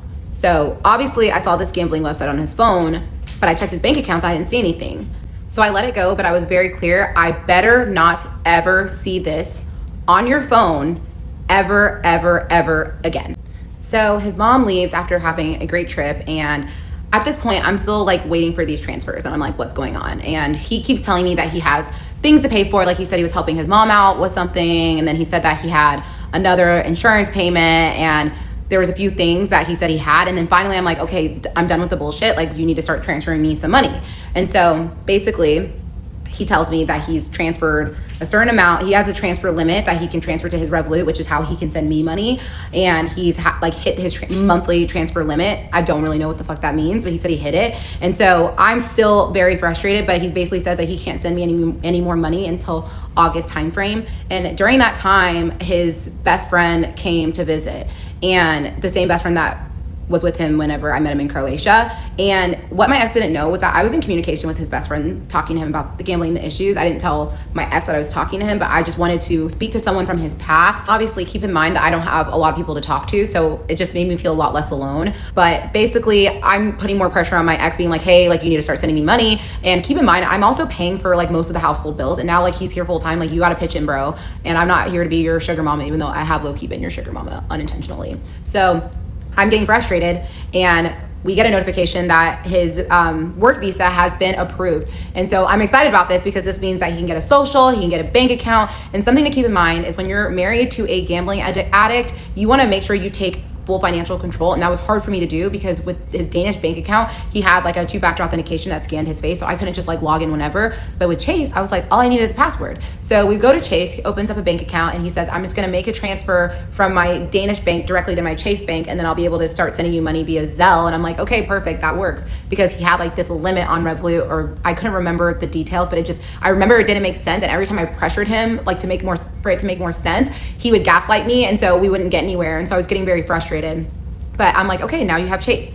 So he tells me that he makes a big transfer to Chase, and that he is waiting for that to hit. And a couple days go by, I'm like, what's going on? He's like, oh yeah, okay, the transfer hit. And he shows me an email from Chase, and it said like, we need to verify your identity. And he's like, oh, Chase is asking for this verification, and because I haven't done this verification, my account's locked. And I'm like, okay, stop bullshitting. I know Chase, I go to Chase. I've been banking at Chase for a long time, and I felt like he was bullshitting. And so he said, you know what, let's go to the bank and talk about it, because I mean, I know I have money in there because I made this transfer like a while ago. And I said, okay, let's go to Chase. And this is when I start like thinking to myself, you know what, I'm gonna play a game. We're gonna go to Chase, and I'm gonna try to get out of the car and go into the bank with him. If he says, no, you should just wait in the car, I'm gonna know he's hiding something.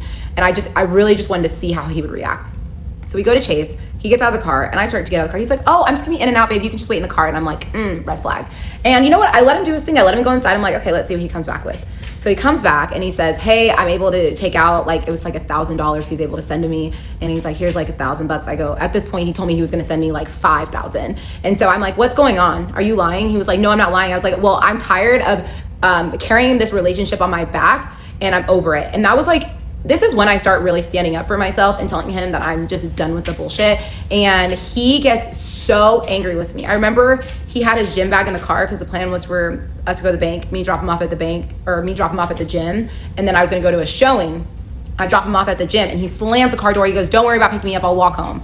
And I get home and I'm like, can we please talk about this, because I want to squash this. He goes, the way you talked to me was so disrespectful, and I'm not okay with it. There's money in that account. And I said, listen, I'm getting triggered. Like, I feel like you're lying about a lot of things, and it's making me feel like you're gambling. So I just need you to tell me the truth. He's like, I am telling you the truth. And like, you disrespected me, making me feel like less of a man, that like you've, supported us more than I have. And I was like, I'm not trying to make you feel like less of a man. I'm just telling you that I'm fucking tired of carrying this shit on my back. And he storms off, goes upstairs, goes in the guest bedroom, closes the door, and he refuses to talk to me and like locks the door. And I'm like, what is going on? I remember just being so angry because I'm like, you're the one with the addiction. You're the one that's hurt me, and somehow you're finding a way to put it all on me, and that's not okay. So I remember being really upset. And so basically I had a work event that night, and I was trying to decide whether or not I wanted to go. And then finally I was just like, you know what, I'm gonna go. I need to get out of the house. So I go.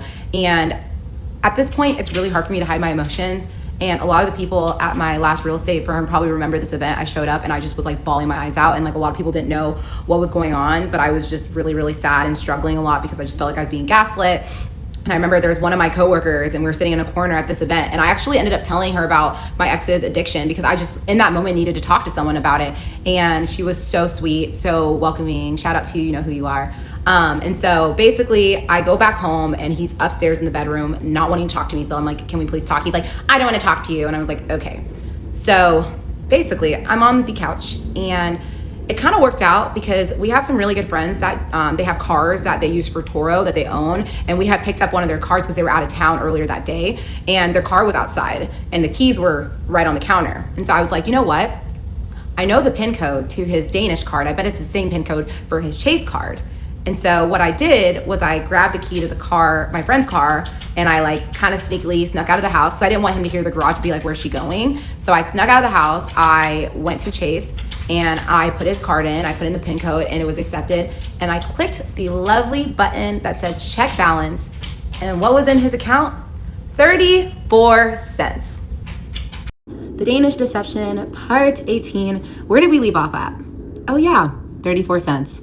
So I look at his bank balance and it's 34 cents. And at this point it's 1 a.m., which is why I was super sneaky with the way I got into my friend's car and went to the ATM because I didn't want him to hear the garage and be like, where's she going? So when I came home, I literally popped melatonin and went to bed. I didn't even want to open that can of worms because it's late at night. So the next morning I wake and I look at him, I go, I have something to bring up to you and you better not lie. And I don't even think you're gonna be able to lie. And he goes, what is it? Then I pull up the phone because I, took a picture of his bank balance. I'm like, this is actually the balance in your bank account. And he just looks at me and he's at a loss for words. And for a narcissist, that's the most beautiful thing in the world when they have literally nothing to say.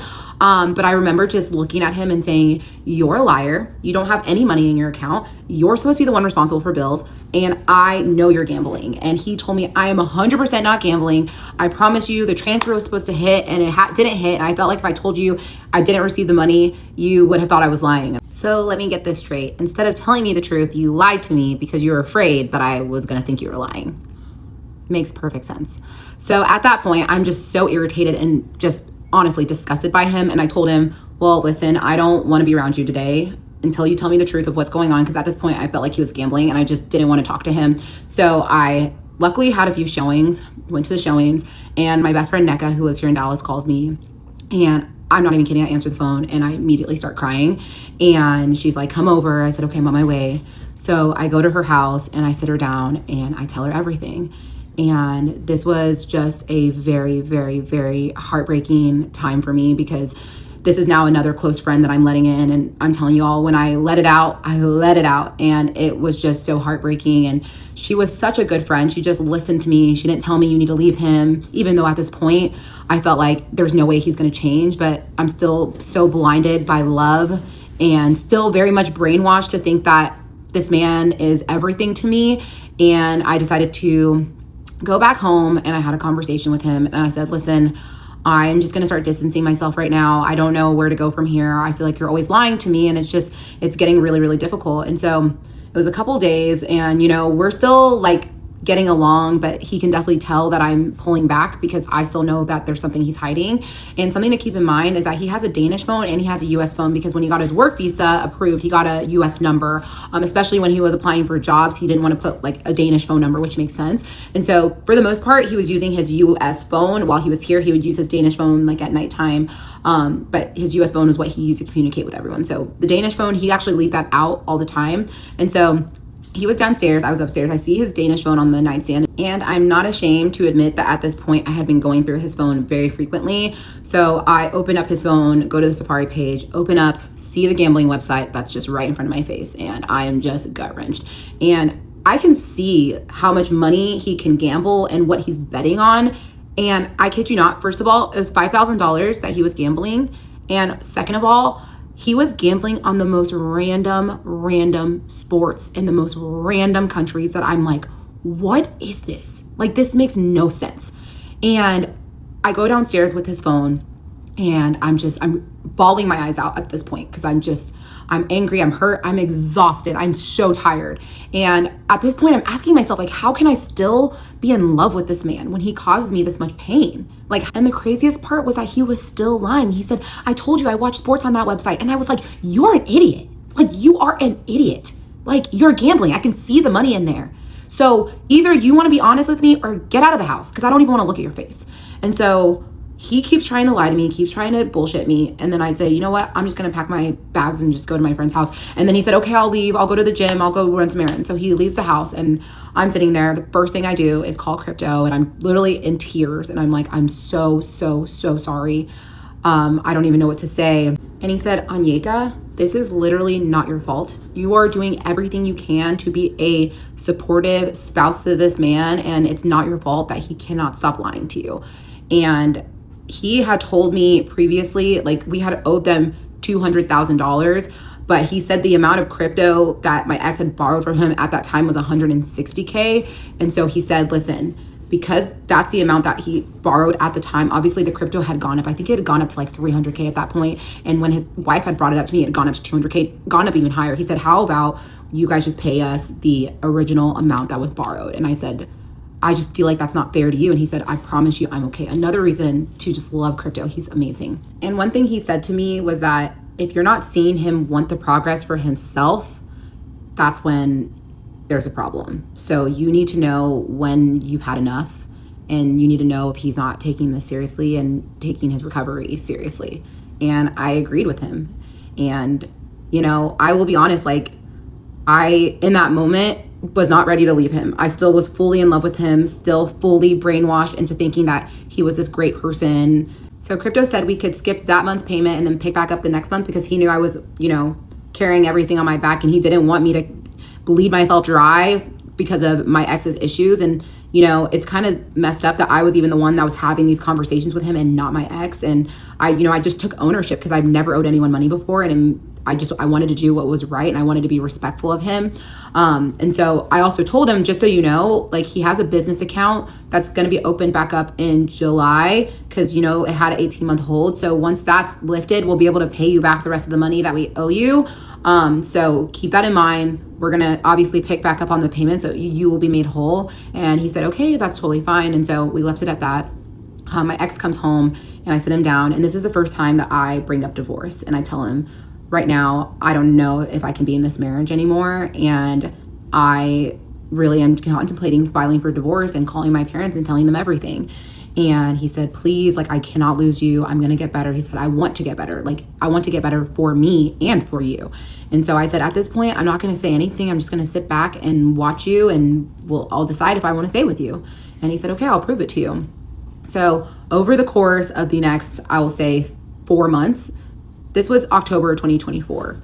And over the course of the next 4 months, like I said, I'm not going to just sit here and ramble. I'm trying to get to the good part, guys. I promise. I remember his mom had come back to visit us for Thanksgiving. She met my parents. It went great. The following month, my mom came back, spent Christmas with us. Things were going good. And I remember when January hit, I was like almost a little bit excited because I was like, this is the year the business account's going to open up.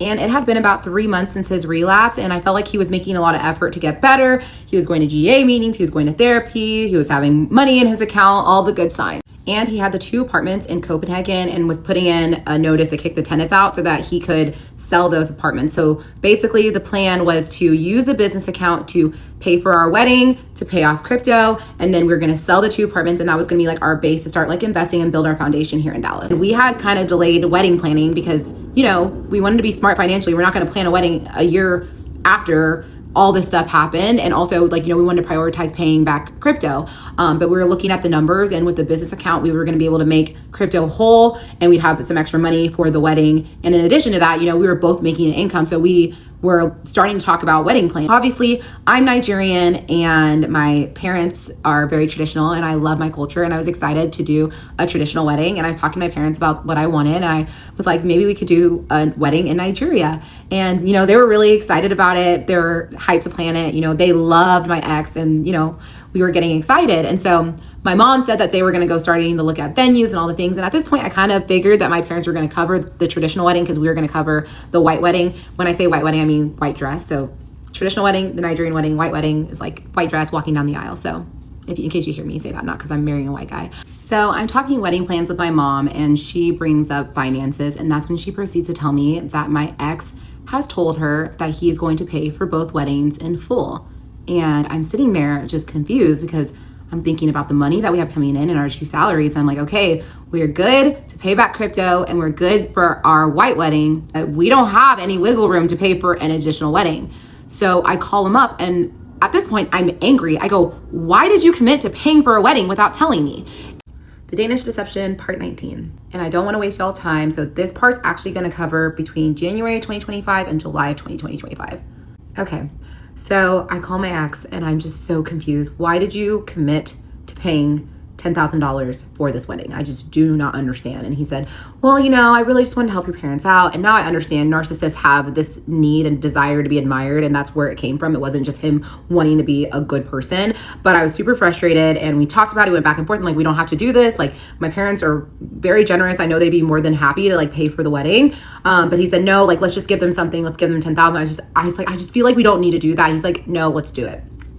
So I call my mom and my dad, and I said, hey, are you guys comfortable with us paying 10,000? They're like, absolutely, that's fine. Like, we'll cover the rest. And they loved my ex, and they were excited for this wedding.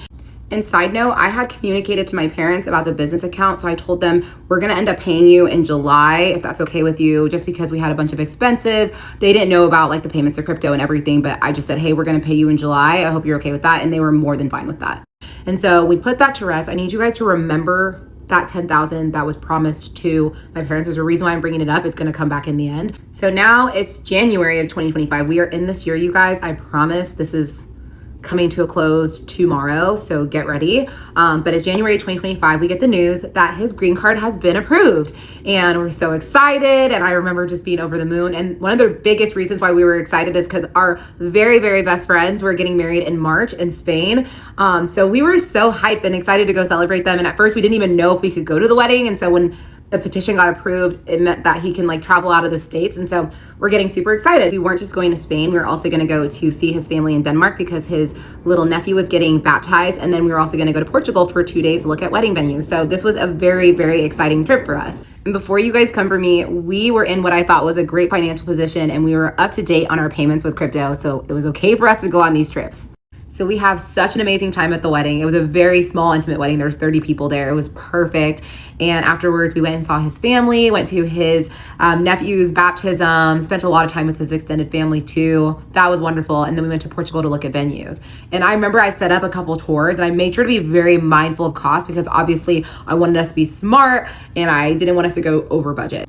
And I remember having a conversation with him, telling him that, listen, I do not want this wedding if it's going to jeopardize your sobriety. So if we need to wait a year, if we want to renew our vows at year 5, we can do that. I do not want this wedding to put any pressure on you. And he said, you know, the business account's going to open up this summer. We're going to be okay. I promise. I don't want you to stress about that. And so I believed him and I trusted him.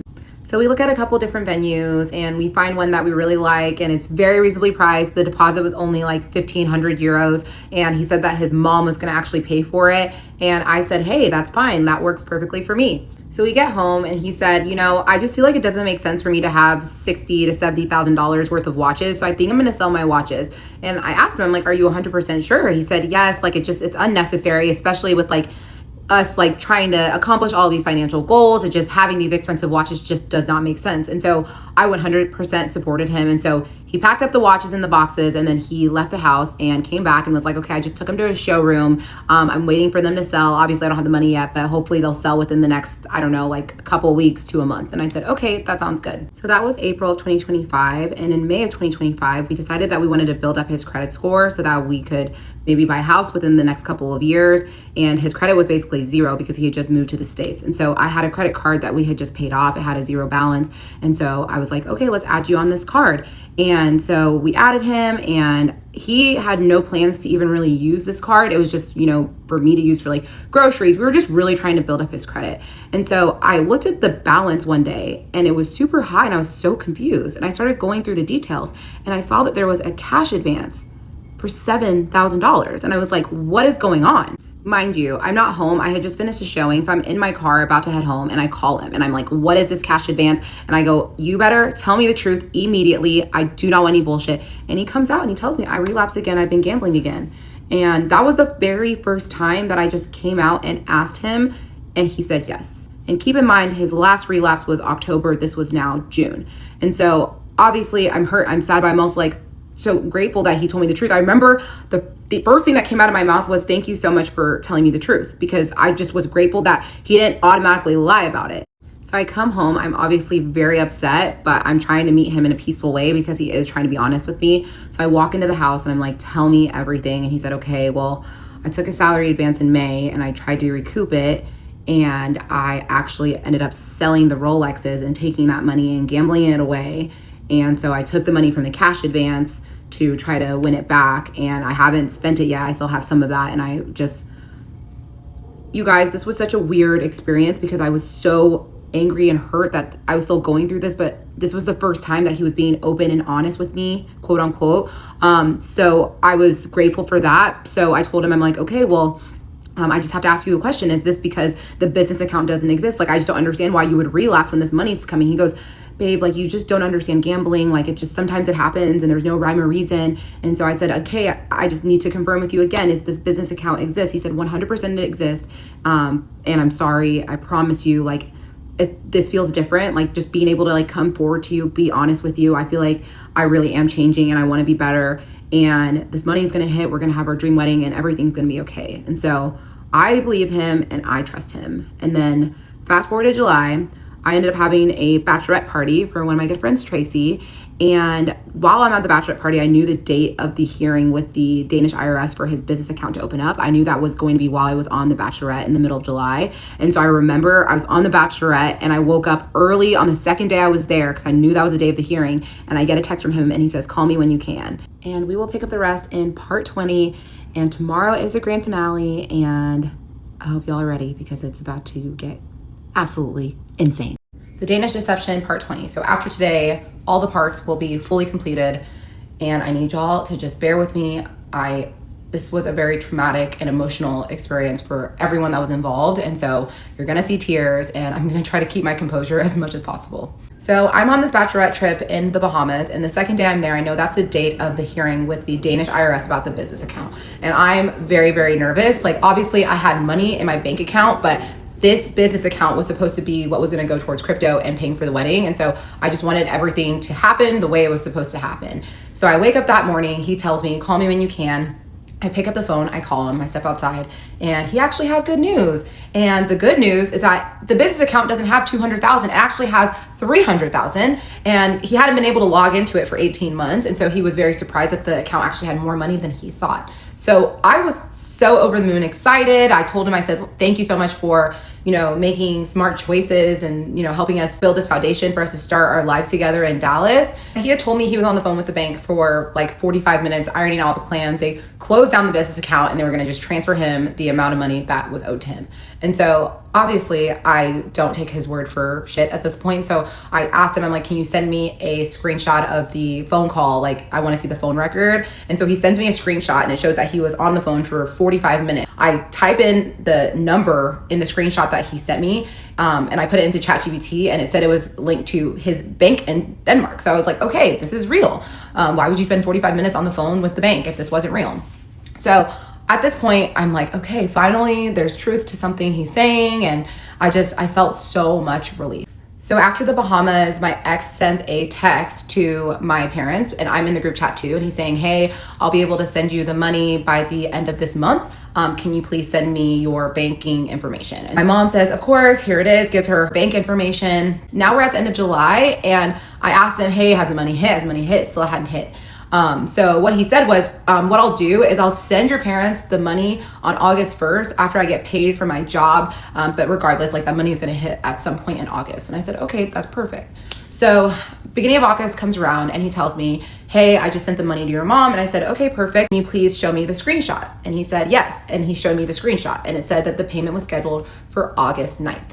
So August 7th and 8th comes around. I told my mom, hey, you're going to receive the money by August 9th. And she said, okay, sounds good. So August 9th comes around and I asked her, hey, have you received it? And she said, no, I still have not received it. And so I was like, okay, that's weird. A couple of days go by and I'm like, have you received it yet? She said, I still have not received it. So now it's like August 12th and I'm on FaceTime with my mom just chit-chatting. And then I ask her, I go, hey, have you received the transfer from my ex? And she goes, no, I still haven't received it. And I'm on the couch with my ex and I look at him, I go, that's so weird. My mom still hasn't received the transfer. And he goes, that is weird. I go, can you pull up the screenshot again? He shows me the screenshot again. And it says that the payment is now scheduled for August 14th.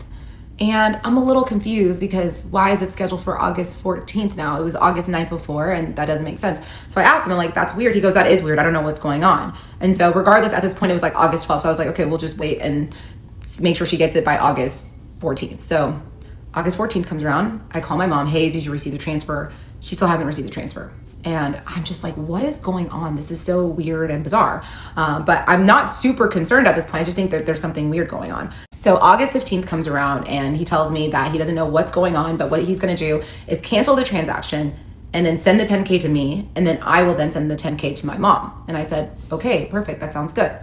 So that Saturday, I went wedding dress shopping, and my very best friend Rebecca was in town visiting, and she was with her 3.5-year-old daughter, who's the sweetest.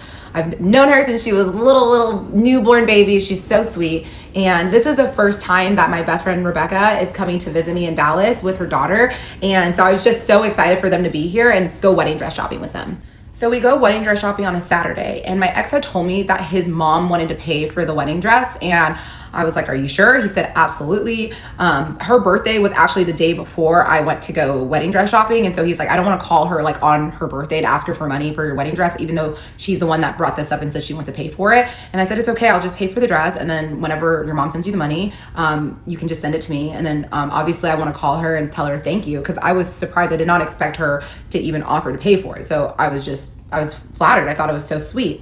So I go pick out the wedding dress, and I'm just so happy. I find the dress that I love. I put in the deposit for the dress. So Sunday comes around, and my ex says that the $10,000 for my mom is going to hit his account on that Monday. And I said, okay, sounds good. I am starting to feel some red flags, but I'm just like, let's wait till Monday and let's see how this plays out. So we go to church that morning on Sunday morning, and we get back. And this is so interesting that I always have to mention this. After church, my ex comes to me and he tells me, I really want to learn more about the Word of God. And I'm a Christian, and I've always been a Christian. And he always told me, listen, like, despite my beliefs, I always will support you and your faith. And our kids will be brought up as Christians. We'll go to church. I'll always go to church with you. But this was the first time that he told me that he wanted to learn more about the Word of God. And I remember just being so excited. I was like, that's perfect. We're going to start doing Bible study like once a week together. And I was really, really excited for it. That day goes by, and the next morning it's Monday. Keep in mind, my best friend and her daughter are still visiting me. So the next morning, my best friend, Rebecca, she is at home because she has some work calls. And so we take her daughter to the park with Smokey, and we're just walking around, and I ask him, like, has the $10,000 for my mom hit your account? And he said, no, it hasn't. And I told him, I go, listen, I'm feeling very triggered. I feel like you're lying to me. It should have hit your personal account by this point, and it hasn't. And I'm feeling extremely, extremely triggered. And he said, well, I don't know what's going on. I promise, like, the money's there. It's going to be fine. And I was like, well, I don't know. I just feel like you're lying to me. So if there's anything that you want to come clean about, now's the time. Just do it. And he said, what's the point of talking to you if you're just going to think I'm lying? I go, well, why do you think I always think you're lying? Because you lie all the time. And he says, okay, well, maybe we shouldn't walk together. I go, okay, maybe we shouldn't. So he walks back to the car, and I walk my friend's daughter with my dog, and I just like walk away, and we walk for a while, and then we go back to the car, and he's in the car talking to his mom. And as soon as I get in the car, he gets off the phone with his mom. And I was fully planning on telling her thank you for the wedding dress, and I thought it was weird that he hung up really quickly, and so that's another red flag. So we get home, and obviously we're fighting. I feel like he's lying to me. He's upset that I'm not believing him, and he ends up leaving the house because he's like, I'm gonna go to Costco. So while he's in Costco, obviously I'm just spiraling, and this is a moment where it hits me. I'm like, what if everything's a lie? And I don't know why, like, my subconscious has been thinking this all along, but this is the first time I fully am asking myself this question. And so I'm laying in my bed, and I start playing with the app Revolut, and I start looking at it. And that's the app that he sent the money to my mom. And obviously he sent me screenshots. I sent the screenshot to my mom to verify it's going to be hitting on August 14th. And so I start playing around with the app, and I just, I wanted to see what it would be like if I wanted to send a big payment. And the way Revolut works is you have to load the money into Revolut before you can send it to anyone. So I'm just playing around with it, and I do a test transaction, and I'm trying to send $10,000 even though I don't have 10K in Revolut to send. So I click schedule payment, and I put just whatever date, and I see the next page, which is the review page. And that's when I realized that that was the same screen that he showed me and that I sent to my mom, saying that he sent the payment. And what he did was he cropped out the schedule payment button so it looked like he had sent the money, but he really did not. So at this point, my entire body is shaking, and he gets back from Costco, and I can't say anything because my best friend and her daughter are staying with us. So I'm trying to keep it chill, and keep in mind, this friend does not know anything that's going on. So after we unload the groceries, he's like, I'm gonna go upstairs and change and get ready for the gym. So I follow him upstairs, and I ask him, I said, I'm gonna ask you one question. Did you send that money to my mom? And he said, of course I did. I go, I'm gonna ask you again. Did you send that money to my mom? And he said, yes. And I pull up the screenshot that he sent me, and then I go back to Revolut, and I show him the exact same screenshot where he cropped the schedule payment button on the review page. And he said, our screens are different because I'm using a version from Denmark and you're using a version from the US. I go, you're using your US phone. So at this point, his lies are just getting bad. I'm like, you're lying about everything. I go, let's have a chat and let's let all of this come to light and be done with it. And he said, I don't have time for this. I don't want to listen to this. And then he storms out of the house. The Danish Deception, part 21. So a lot of the things that transpired over the next couple of days happened over text. So I have my old phone. I'll be reading a lot of the messages because it's hard to really convey everything just based on memory. So I send him a screenshot of the test transaction that I did and then the screenshot that he sent me from my mom. And I literally put them right next to each other. And I said, here's a side-by-side comparison for your reference. You've been caught red-handed, but if you want to keep lying, by all means, do your thing. And you can clearly see that you dragged it down to remove the schedule payment button. And then I had the test transaction with the schedule payment button circled. He says, I am telling you, Onyeka, I made the transfer to the account she gave me. I would have come clean right now if I had it. At this point, I think we should call off the weddings. We are not working as a team and I don't want to keep fighting over this. Your mom will get her 10K as soon as I get it back. No, let me rephrase that. We are calling it off. I'm doing my best for everyone. Now it's time to focus on my own mental health. I will stay at a hotel for a few nights. This is all too much for me. Once I get the money, we can discuss if there's a future, but the weddings are off. So at that point, I'm just, what is happening? This is just, I'm so confused. Obviously, I had just bought my wedding dress and I was planning this wedding, but the weddings weren't even like on my mind. I just knew that he was struggling with something really, really big and I wanted to know what it was. And the weddings, at this point, I was like, let's cancel the weddings. I don't even care. I was more focused about his well-being and making sure he was going to be okay. So I do another test transaction, but this time I actually loaded money into Revolut and then I sent it to myself. And so I said, FYI, this is what it looks like when you actually make a transfer in Revolut. And I did like a couple $100s, just a small amount. And I said, the lies need to stop. Aren't you tired and exhausted? Do you think I want that for you? He goes, don't worry about me. I'll go to Denmark either tonight or tomorrow. I have enough miles to book it. Then we'll figure out the business account and you will be made whole. After that, we can figure out the next steps. So to answer your question, yes, I'm tired, but I'm more than tired. I am done. So I sent him this message. You think you leaving is what I want? We don't need space. We need a relationship that's open and honest. You say you want to focus on your mental health. Keeping up with your lies and taking on the stress is destroying your mental health. You say you want to work as a team. How can we if you can't be honest with me? I'm here for the good, the bad, the ugly, but we can't work through any of this until you can give me the honest truth. So he gets back from the gym and he walks in the house. He walks past me. He walks past my best friend, goes up to the room. I follow him into the room and I go, hey, can we talk about this? He said, what is there to talk about? I told you I'm done. And I go, what does that mean? He says, I want a divorce. And at this point, I'm just stunned because never once has he mentioned leaving me or divorce or anything. So I'm shook at this point. And then he proceeds to tell me, he said, you prioritize your friends and family above me in our relationship. I've never felt like this is my home. I'm a guest in this home. My stuff is in the guest closet. And I'm like, your stuff wouldn't fit in the master closet. Like, it's fine. Like, I'm just sitting here just so confused. And he said, you only love me when there's money in my account, which is crazy because there was tons of times where there wasn't money in his account. And I'm just still trying to talk to him. So I'm like, I love you. You're the love of my life. He goes, you were the love of my life. And I feel so hurt, but I'm also like, this can't be him talking. This has to be the disease. This has to be the addiction that's talking. And so I'm still trying to communicate to him. And he's like, you know what? Don't worry. I'm going to fly back to Denmark. I'm going to get the money from the business account, make sure you're whole. And I also have received an offer to be a CEO of a company in Denmark making $1 million. And so now I'm just like, oh my gosh, he's for sure spiraling. Like, this is 100% the addiction. And it's insane because at this point I should have just been like, okay, go buy it and be done with him. But I'm very much still fighting for the relationship because I don't think that there's anything crazy big that we can't navigate and come through together. So we're not making any progress in the conversation. So I leave. I go to my friend Rebecca. I said, let's go for a drive. So we take her daughter, we go to the lake, and I tell her everything. And I just break down, and she's in shock because she had no idea that I was dealing with this along with most people. And I'm like, I don't know what to do. Like, I don't want him to leave me. And at this point, it's crazy because I had definitely thought to myself, like, what life would be like without him, and almost was like mentally preparing myself for it. But I always thought it was gonna be on my terms. But the fact that he was leaving me just like put me in like this like fight or flight, and I just wanted to fight for him. So while we're at the lake, he sends me a message. He says, are you all gone? If yes, do I have enough time to pack my suitcase? And I go, we drove to the lake. And I said, I love you. We're going to figure this out. Let's take some space, but flying to Denmark is not the answer. And he says, I have made up my mind and I'm not changing my decision. We are both exhausted. Our individual peace has been at stake for too long and we need to protect that. We tried. God knows we fought for it, but the battle is over. Let's find peace each on our own. Let me know when you're heading back. I packed the first suitcase. I might do the other tomorrow. It's a bit difficult for me as well. So after being at the lake, I go upstairs trying to talk to him, and he is just not even wanting to be within like 5 feet of me. And I'm like, let's talk about this. Like, please please, like, tell me what's going on. Like, you wouldn't be spiraling like this if there wasn't something that's going on. Like, I'm your wife, like, we can get through this. And he said, no, I'm done with you. I'm going to leave tomorrow. I booked a flight, and I will never see you again. And I will only talk to you when it's about getting you your money.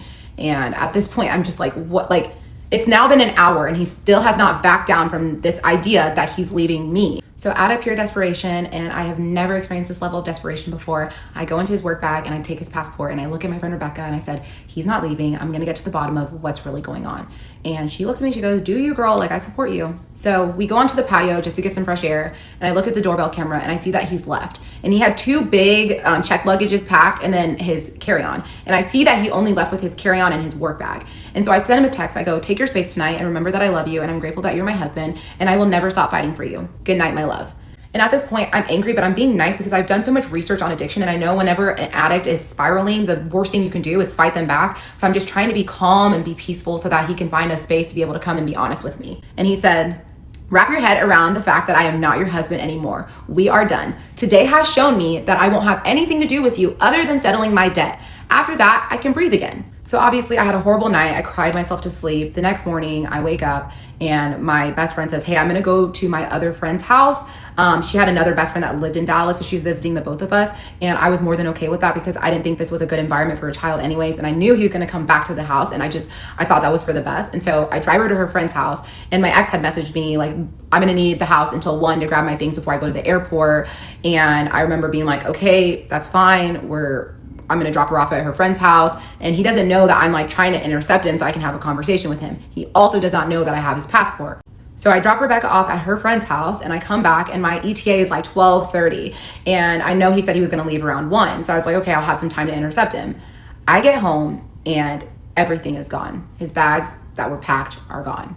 And I don't know if anyone's ever experienced being left by a spouse without knowing, or even a partner in general, but it is the most devastating feeling in the world. And especially someone that you shared your life with, they're there one day and the next day they're gone. It is just gut-wrenching. And I honestly, at that point, just start screaming. And I sent him a text and I said, I have your passport. He said, what the fuck is wrong with you? I go, please come home, babe. You fight for the people you love, and I love you, and we will get through this. And he said, this stunt literally cost me thousands of dollars. My decision is made. Remember who is fighting who. And I said, we just need to talk through this. I know you're hurt, and I'm sorry for my part in this, but you're my husband, and we will fight through this. We're building a life here with friends and family. He said, I am over it, but don't worry. All your troubles will go away. Now it'll just take a day longer and cost me more money. Ridiculous. I don't care anymore. I really don't. I say, I don't believe that. You wouldn't have married me if you wanted to give up that easily. He said, well, okay, but I'm getting a temporary passport, so I'll be leaving, and you made sure to take my green card too. So even if I wanted to come back, that's not possible. Take care. And you think I'm giving up easy? You're delusional. I said, I can mail it to you. And at that point, I'm freaking out because I did take his green card. So I get in the car and I said, I can bring you your passport and I can bring you your green card. I'll go to the airport. He goes, don't worry, I'm on the phone with the consulate. They'll figure it out. I don't need you. And I said, I'm on the way with the passport right now. I'll be there in 20. He said, I'm not going to see you. Trust me. I said, okay, I'll turn around. But I also can leave the passport at the front desk so you don't have to see me. He goes, don't worry, getting issued an emergency passport. Don't you fucking leave my passport anywhere. This is the most insane situation I've ever heard of. And guys, this is my favorite text in the entire thread. Call on your friends and family. You prioritize them, now they can show up for you. And just to be very clear, I do not give a fuck if you tell everybody everything. So here I am telling everybody everything. So after that message, he says, there's no coming back from this. And I text him back and I said, okay, I will accept that now. And I had reached full acceptance because the fact that he had told me that he doesn't care if I tell everybody everything means that he must really be done with this marriage. And so I reached acceptance and I'm in my car. And I remember I sent a text to my sisters and I said, my ex just left me. And I also called my best friend Onyeka and I told her, I said, he just left me. And I stay on the phone with her until I get home. And I get home and I just plant on the couch and I'm just hysterically crying and just completely wrecked, completely heartbroken. Like the man that I love has just left me and I'm never going to see him again. And so obviously it took some time for my sisters to read my text and they both came over and I realized like now's the time to come clean and tell everybody what's really been going on in our lives. And so my sisters are sitting down next to me and my best friend Onyeka is also on the couch and I look at them and I tell them everything about the gambling, about the lies, about the money. And my little sister looks up at me and she says, well, he actually took $3,000 from me. The Danish Deception, part 22. So My little sister looks at me and she says, he took $3,000 from me. And I am just silent for like 5 seconds. And I want you all to picture a horror movie in your mind and picture the screams in that horror movie. I can guarantee you the screams that were heard from me were 10 times worse. It was the most heartbreaking moment of my entire life. My little sister is like, she's my world, and to know that he took advantage of her was just, it was so heartbreaking. And in that moment, I 100% fell out of love with him, and it was like the spell that was on me had been broken. I went from survival mode to clarity in a matter of seconds. He asked my little sister for money 2 times. The first time was back in May. It was for a birthday present for me, which is crazy because he did not get me a birthday present that year because I asked him not to because I wanted us to save money. He paid her back, and he actually paid her back with interest, but it took him like a month and a half to send it back to her. And then he asked her for money again in the beginning of August, saying that he was planning a surprise for me for our wedding in Nigeria. And again, he's having issues with the transfer between his Danish account and his personal account, and she sent him money, and that amount was not paid back to her. So I sent him a text and I said, you took $3,000 from my little sister. I hate you. No wonder why you left. You're a fucking coward. I don't know how in deep you are, but please know I will make it back from this. Fuck you. You were right. There's no coming back from this. You're a pathetic waste of space. And he responds, you're right, but don't worry. You'll get what's yours. You can start the filing process so we can be done with this. I said, glad we're finally on the same page. He said, me too. I'll need my passport back Thursday. Can we find a way to make that work? I said, absolutely, whenever you pay us back. And I said, you're the most disgusting human I've ever met. He said, that's a mature comment, but that deal works. What's the exact amount I owe you?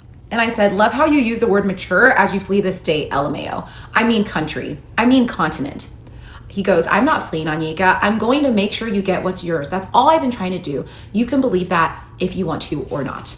Well, I'm just scream crying at this point, just being like, no, no, no, no, no. And it takes me some time to like gather myself. And then I realize, I'm like, oh my gosh, she's not the only one. So the first person I call is one of my close friends, Chris, and him and his wife, Thea, they're pregnant with their first kid and they're buying their first house. Obviously money's tight. And I called him and I said, did you give money to my ex? And he goes, yeah, I did. And then I just start scream crying on the phone. And then I tell him everything that's happening. And it was so heartbreaking because like I had to tell people these things, and then I would be so emotional, so wrecked. And then I would gather myself, and then I would realize that there's another person I have to call. So after I called Chris, I called my friend Rob and asked him, did you loan money to my ex? And he said, yes, I did. And again, I'm scream crying. He borrowed money from Rob 2 times. The first time he said that he was buying an Aston Martin DB9, and he was trying to shuffle funds between his Danish account and his American account. It was taking a while. That amount of money was paid back, and then he came back and asked money from Chris and Rob and said that he was trying to surprise me with this super rare Rolex. And he was trying to surprise me with it for the wedding, and the store just got it, and he didn't think they were going to get it again before the wedding. And so that's how he got money from them the second time around. Then I messaged him, Chris and Rob too, what the fuck? And he said, you don't have to remind me, I am aware. That's why I need to go back and fix it. And then I text him in all caps, who else? And then he doesn't respond. Then I called one of my friends that I've known since high school, asked him, did you give my ex money? He said yes. He had loaned him money as well.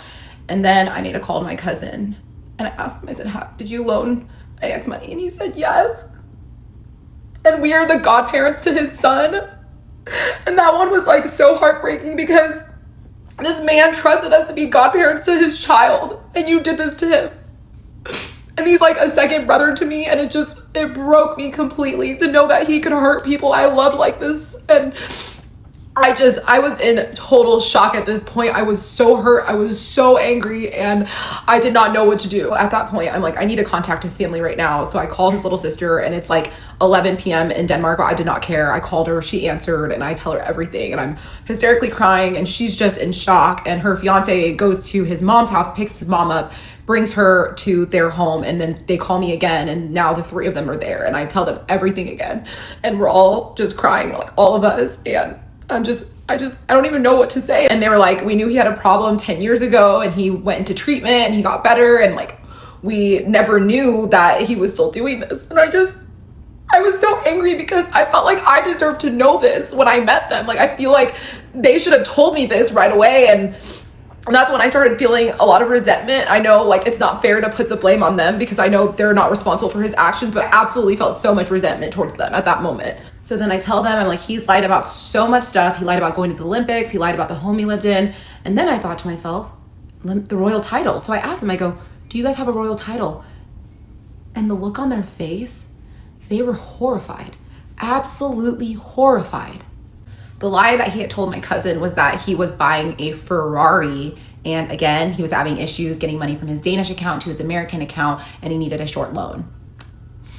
A Ferrari. Then I texted him, you took money from my cousin too. I'm so sick to my stomach. I wish I never fucking met you. And he goes, Onyeka, I understand. I don't need these reminders. And then I said in all caps, tell me who else.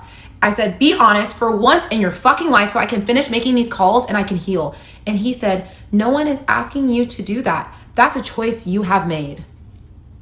So over the course of the evening, a lot of people came over, like my cousin, his wife, my sisters were there, a bunch of my friends, and I was just crying. I just really just needed to be around my people while all of this was coming to light and all of this was unfolding. And so it was really rough, but I went to bed that night. My little sister did spend the night with me.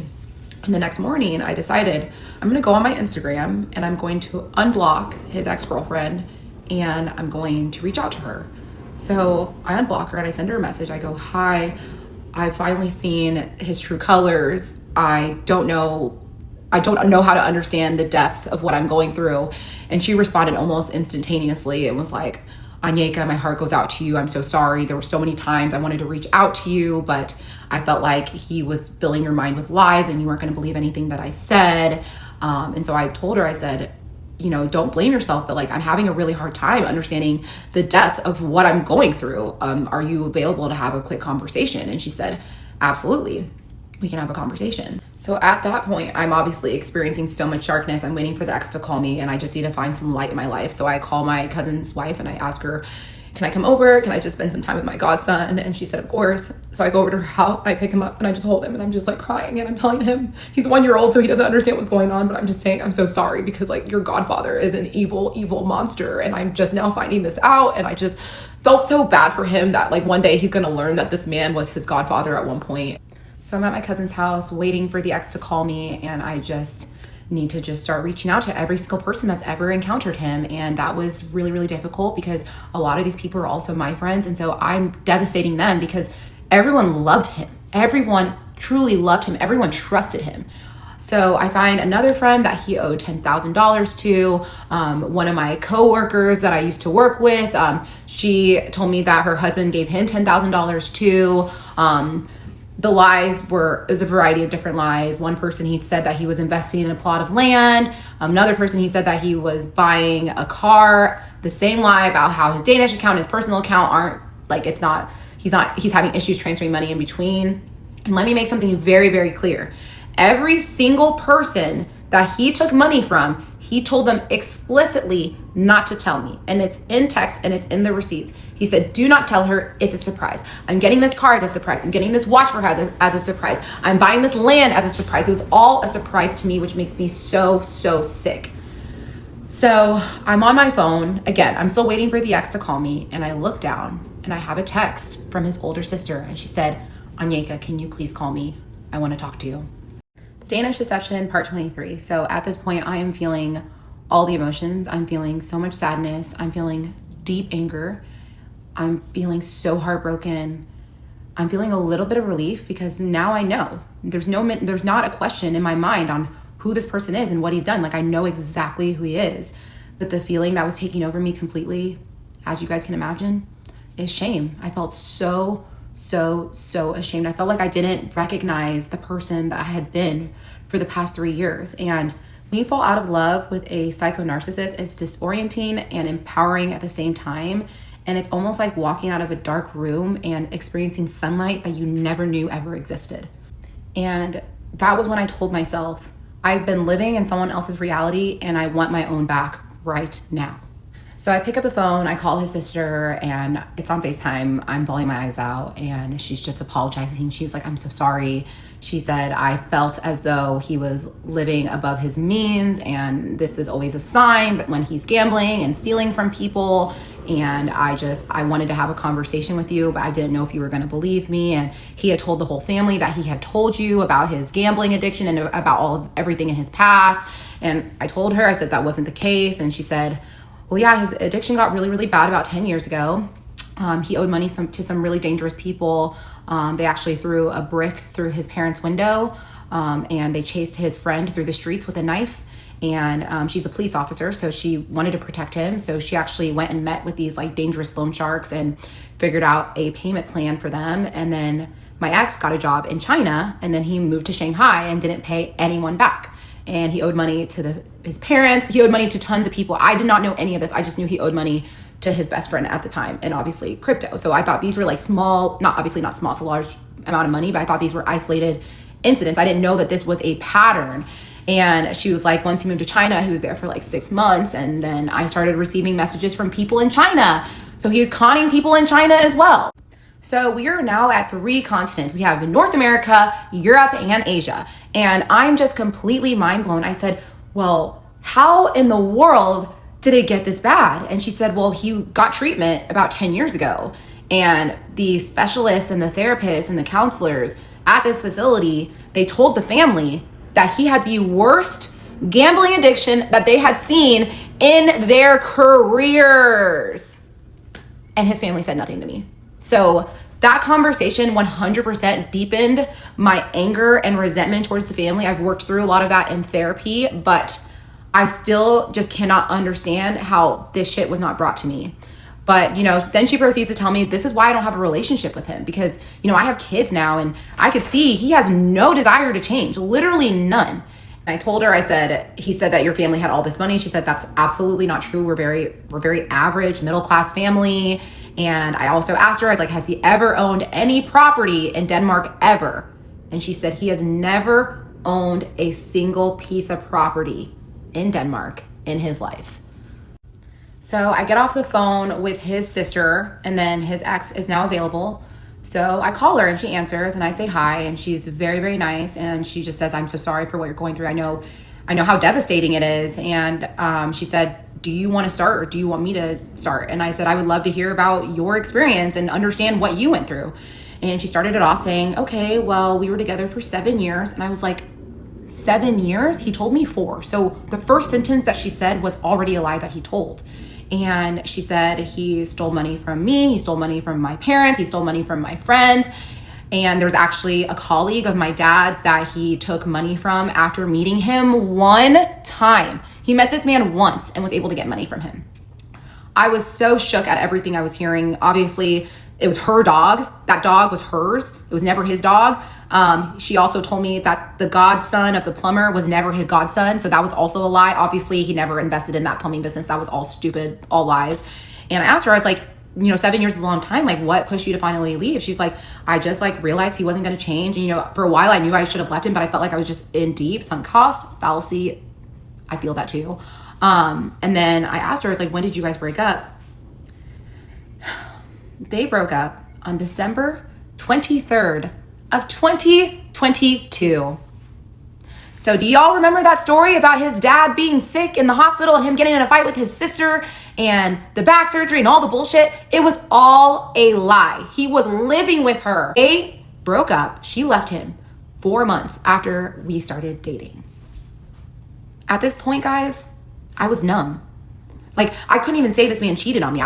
He cheated on her. I was the other woman. And I was so numb to the cheating. I didn't even, it was just okay, let's add something else to the list. I don't even think I cried. I was just like, well, what's next? Let's see. And it truly felt like for that 24 hours, I was living the same nightmare over and over and over and over again.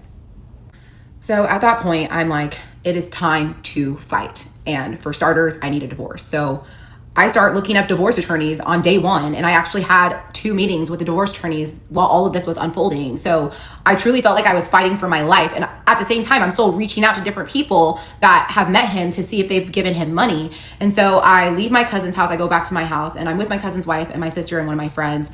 And at that point, I'm like, it is time for me to call my parents. And I was so nervous because I'm like, my parents at this time didn't even know that I was married. So now I have to tell them all these things. On top of that, I have to tell them that I'm legally married. And so I get home, I call my dad, and I'm telling him, hey, I need to talk to you. He's like, what's going on? I go, he's not coming back. And I proceed to tell him about the addiction, the money, everything. And then I ask my dad, I go, but please tell me he didn't take money from you. And my dad goes, don't worry about that right now. And then I was just on the floor screaming. Like, this is my family. This is my family. I didn't even know how to pick myself up. And then I heard my dad, I was on FaceTime with my dad, and he just goes, you need to be strong. And I like immediately get up, sit on the couch, and he looked at me, he's like, you need to be strong. He said, what he took is a drop in the bucket, and we're gonna get through this as a family. And that was just, you guys, I have the best parents in the world. So then my mom comes home from work, and I talk to her on the phone. My dad had already told her, and I pick up the phone and I'm FaceTiming her too. And I'm like, Mom, I'm so sorry. And she goes, why are you sorry? You have no reason to be sorry. She goes, everyone that knows you knows your heart. And I love you. You're my daughter. And we're going to make it out of this stronger than ever. I have the best family, the best friends, the best support system in this whole tragedy of a situation. It reminds me of that every single day. And I just, through all the darkness, they are my light. So I'm on the phone with my mom, just talking to her about everything. And then this name pops in my head. So there is this man, and his wife is from Denmark, and she had found my ex on LinkedIn and was like, it's so rare that I meet other Danes in Dallas. Would love to have you and your wife over for dinner. So we went to dinner with them, and they were so nice, so kind. And this man is extremely successful. They were living in a very nice home, and he just felt like he wanted to take my ex under his wing, and he wanted to find him a great job. And he was also working in tech similar to my ex. So this man had taken him to like car shows. He met billionaires and made so many connections through this man. He just really wanted to be a mentor for him. And so his name popped in my head, and I was like, Mom, I gotta get off the phone. So I get off the phone and I call him and I go, hey, it's Onyeka. And he goes, hey. And I go, is everything okay? He goes, how can I help you? And I go, did my ex take money from you? And he says, that motherfucker took $30,000 from me. And I was just so shook. Like, another victim, and this man was just trying to help him. That's all he was guilty of, was trying to help him. And so I asked him, I go, how did he get all this money from you? And he said, well, he told me he was investing in this land. He was building a quadruplex, and he had to rerun the water lines, and he was looking for investors. He said they had 10 to 15 business meetings before this man gave my ex a dime. And he said, listen, Onyeka, I'm a man that's found a lot of success in my life. I have $1.5 million worth of cars. I have $500,000 worth of watches. This man had to work hard to pull one over on me. He said, I have loaded guns in every single room in my house. I didn't know if this man was a part of a group.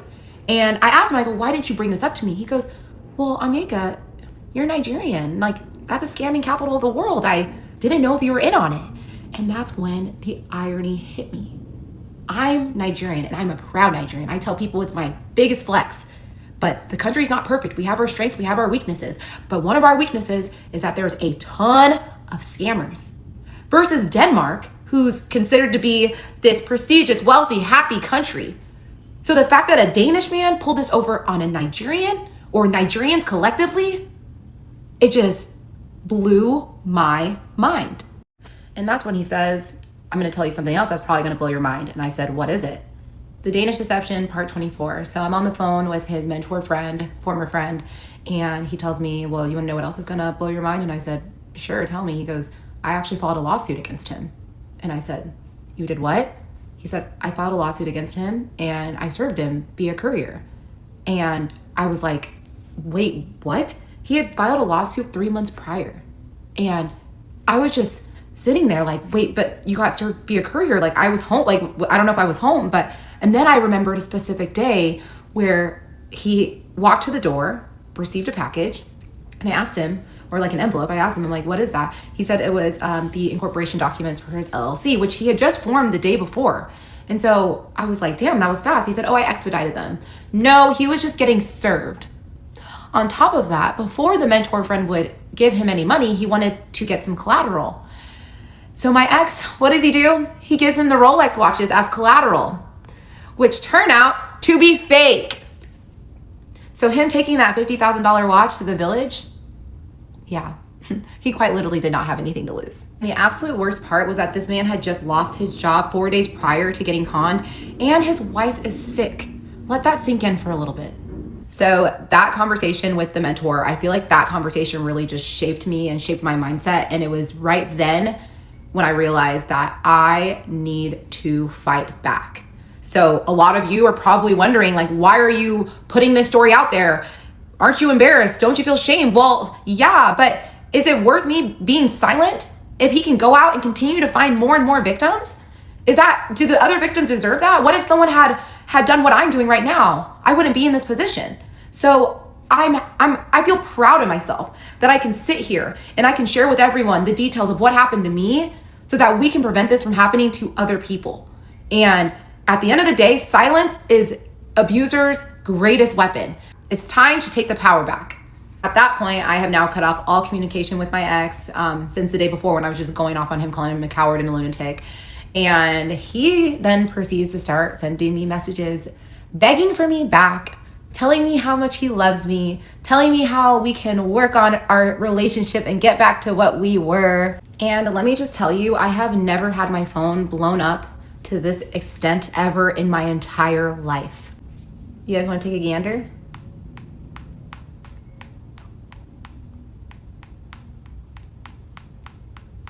And it was hilarious because you could tell that so many of his messages came from ChatGPT, and I could tell, like, it was so easy to tell. And obviously you guys don't need to see all the messages, but I will do you guys a solid and I will read you my favorite one. Nothing makes sense without you. We had so many plans ahead of us, some of which we can still get to do. Others we will miss, that's okay. We have an entire life together, right in front of us, if you want it. You are perfect and required not to change a single thing. I have many battles to fight and overcome. I will rise from this stronger than ever if you choose to stand by my side while I go to war for you, for us. I'm aware of the fact that a lot of people hate me for what I've put you through, what I've put them through, family members and friends. But I also know that a lot of them are good people whom over time will forgive my actions if I make the right amends. Many of the same people have witnessed my love, loyalty, and generosity, even when I had very little to give. I am devoted to change, for you, for everyone around you. I will put all my pride aside and show you that we can come back from this, if you'll let me. You might think I sound crazy, delusional to think I stand a chance. I am crazy in love with you.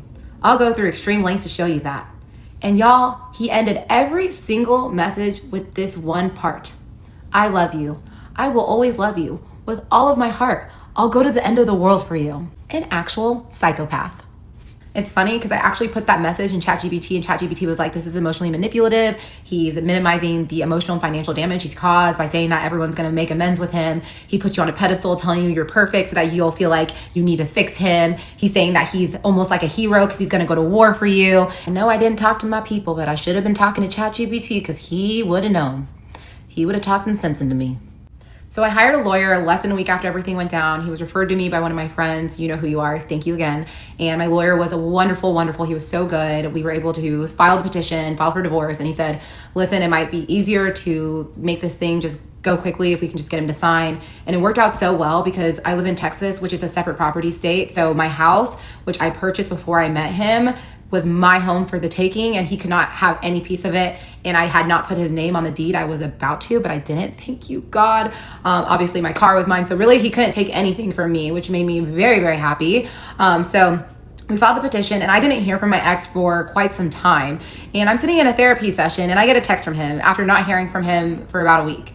And he's basically saying that, you know, he still loves me and he really wants me back, but He also really needs his passport and his green card back. And he said, just so you know, it's illegal to hold on to someone's passport and green card. And I was like, you want to talk to me about legality? And then he said, talk to me, text me back. He goes, file a lawsuit with me or work with me. And I'm like, you want to talk to me about lawsuits? And so I reached out to my lawyer. I'm like, hey, what's going on with the docs? Like, you think it's gonna be happening soon? And he was working so fast. Him and his associate were working so quick. And he said, actually, I think I'm gonna have him done this week. But it'd be so much quicker if we just get him to sign. And I was like, honestly, I'm down. I will meet with him just one time to get it signed. And I was talking to one of my friends about it, my friend Chris, and he said, Onyeka, I will go meet him for you. And I was like, are you sure? He said, yes. I'm like, thank you so much. So my ex starts blowing me up, and I text my friend. I go, please send him a message just to say the divorce documents will be ready for you to sign this week, and then I will be able to provide you with my passport. It wasn't a sign these in order to get your passport. There was no duress. Got to say that for legal reasons. There was no duress. And then he texts me and he goes, this is heartbreaking, because I don't think he actually thought I was going to file, which is insane. And then he proceeds to start blowing me up again. Round two. He's telling me he loves me and that he doesn't think we should give up on our rare love and that he got a new job in Dallas and he's going to provide for me and yada, yada, yada. And I'm still not responding. And then he starts sending me voice memos. And the voice memos are getting kind of creepy because he's saying, I'm going crazy. I'm going out of my mind. I think I'm going to show up. And like, obviously I feel safe and I'm not scared of him. Like, I will beat him if he shows up. I'm not scared. And he sends me a voice memo saying, good morning, I love you, and I'll see you very soon. And I said, what do you mean see you very soon? So I sent a message to my neighbor. I go, hey, if my ex shows up, I'm gonna need you to tell him to leave. She said, I got you, I'm ready. I'm like, okay, sounds good. So Saturday comes around, and now we're like in the middle of September. And I'm walking my dog. I had just walked out of the house, and I look up, and there's an SUV pulling up right next to me. And I look up, and there's my ex. Welcome to the Danish Deception, the conclusion. So I just wanted to make a quick video to kind of like put a little bow on top of this present I just gave y'all. I'm obviously not a psychologist, but I have diagnosed him myself with narcissistic borderline personality disorder. If you're a psychologist, I'd love to know your thoughts, so comment below.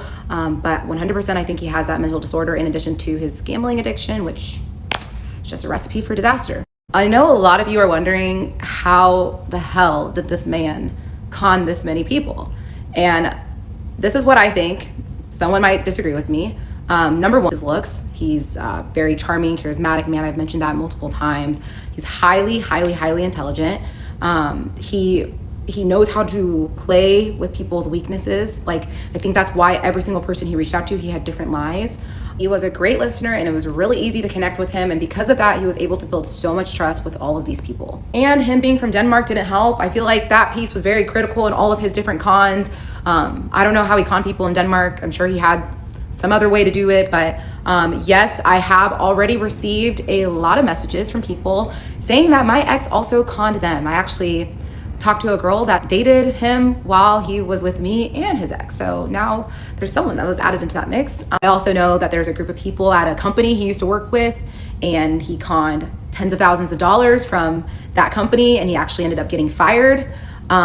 So I'm learning a lot. Another ex-girlfriend reached out to me. I'm learning a lot. So at this time, I'm going to tell all of you, I'm not collecting tips because I'm building a case. My goal is to get this man in prison. He does not deserve to be a part of society.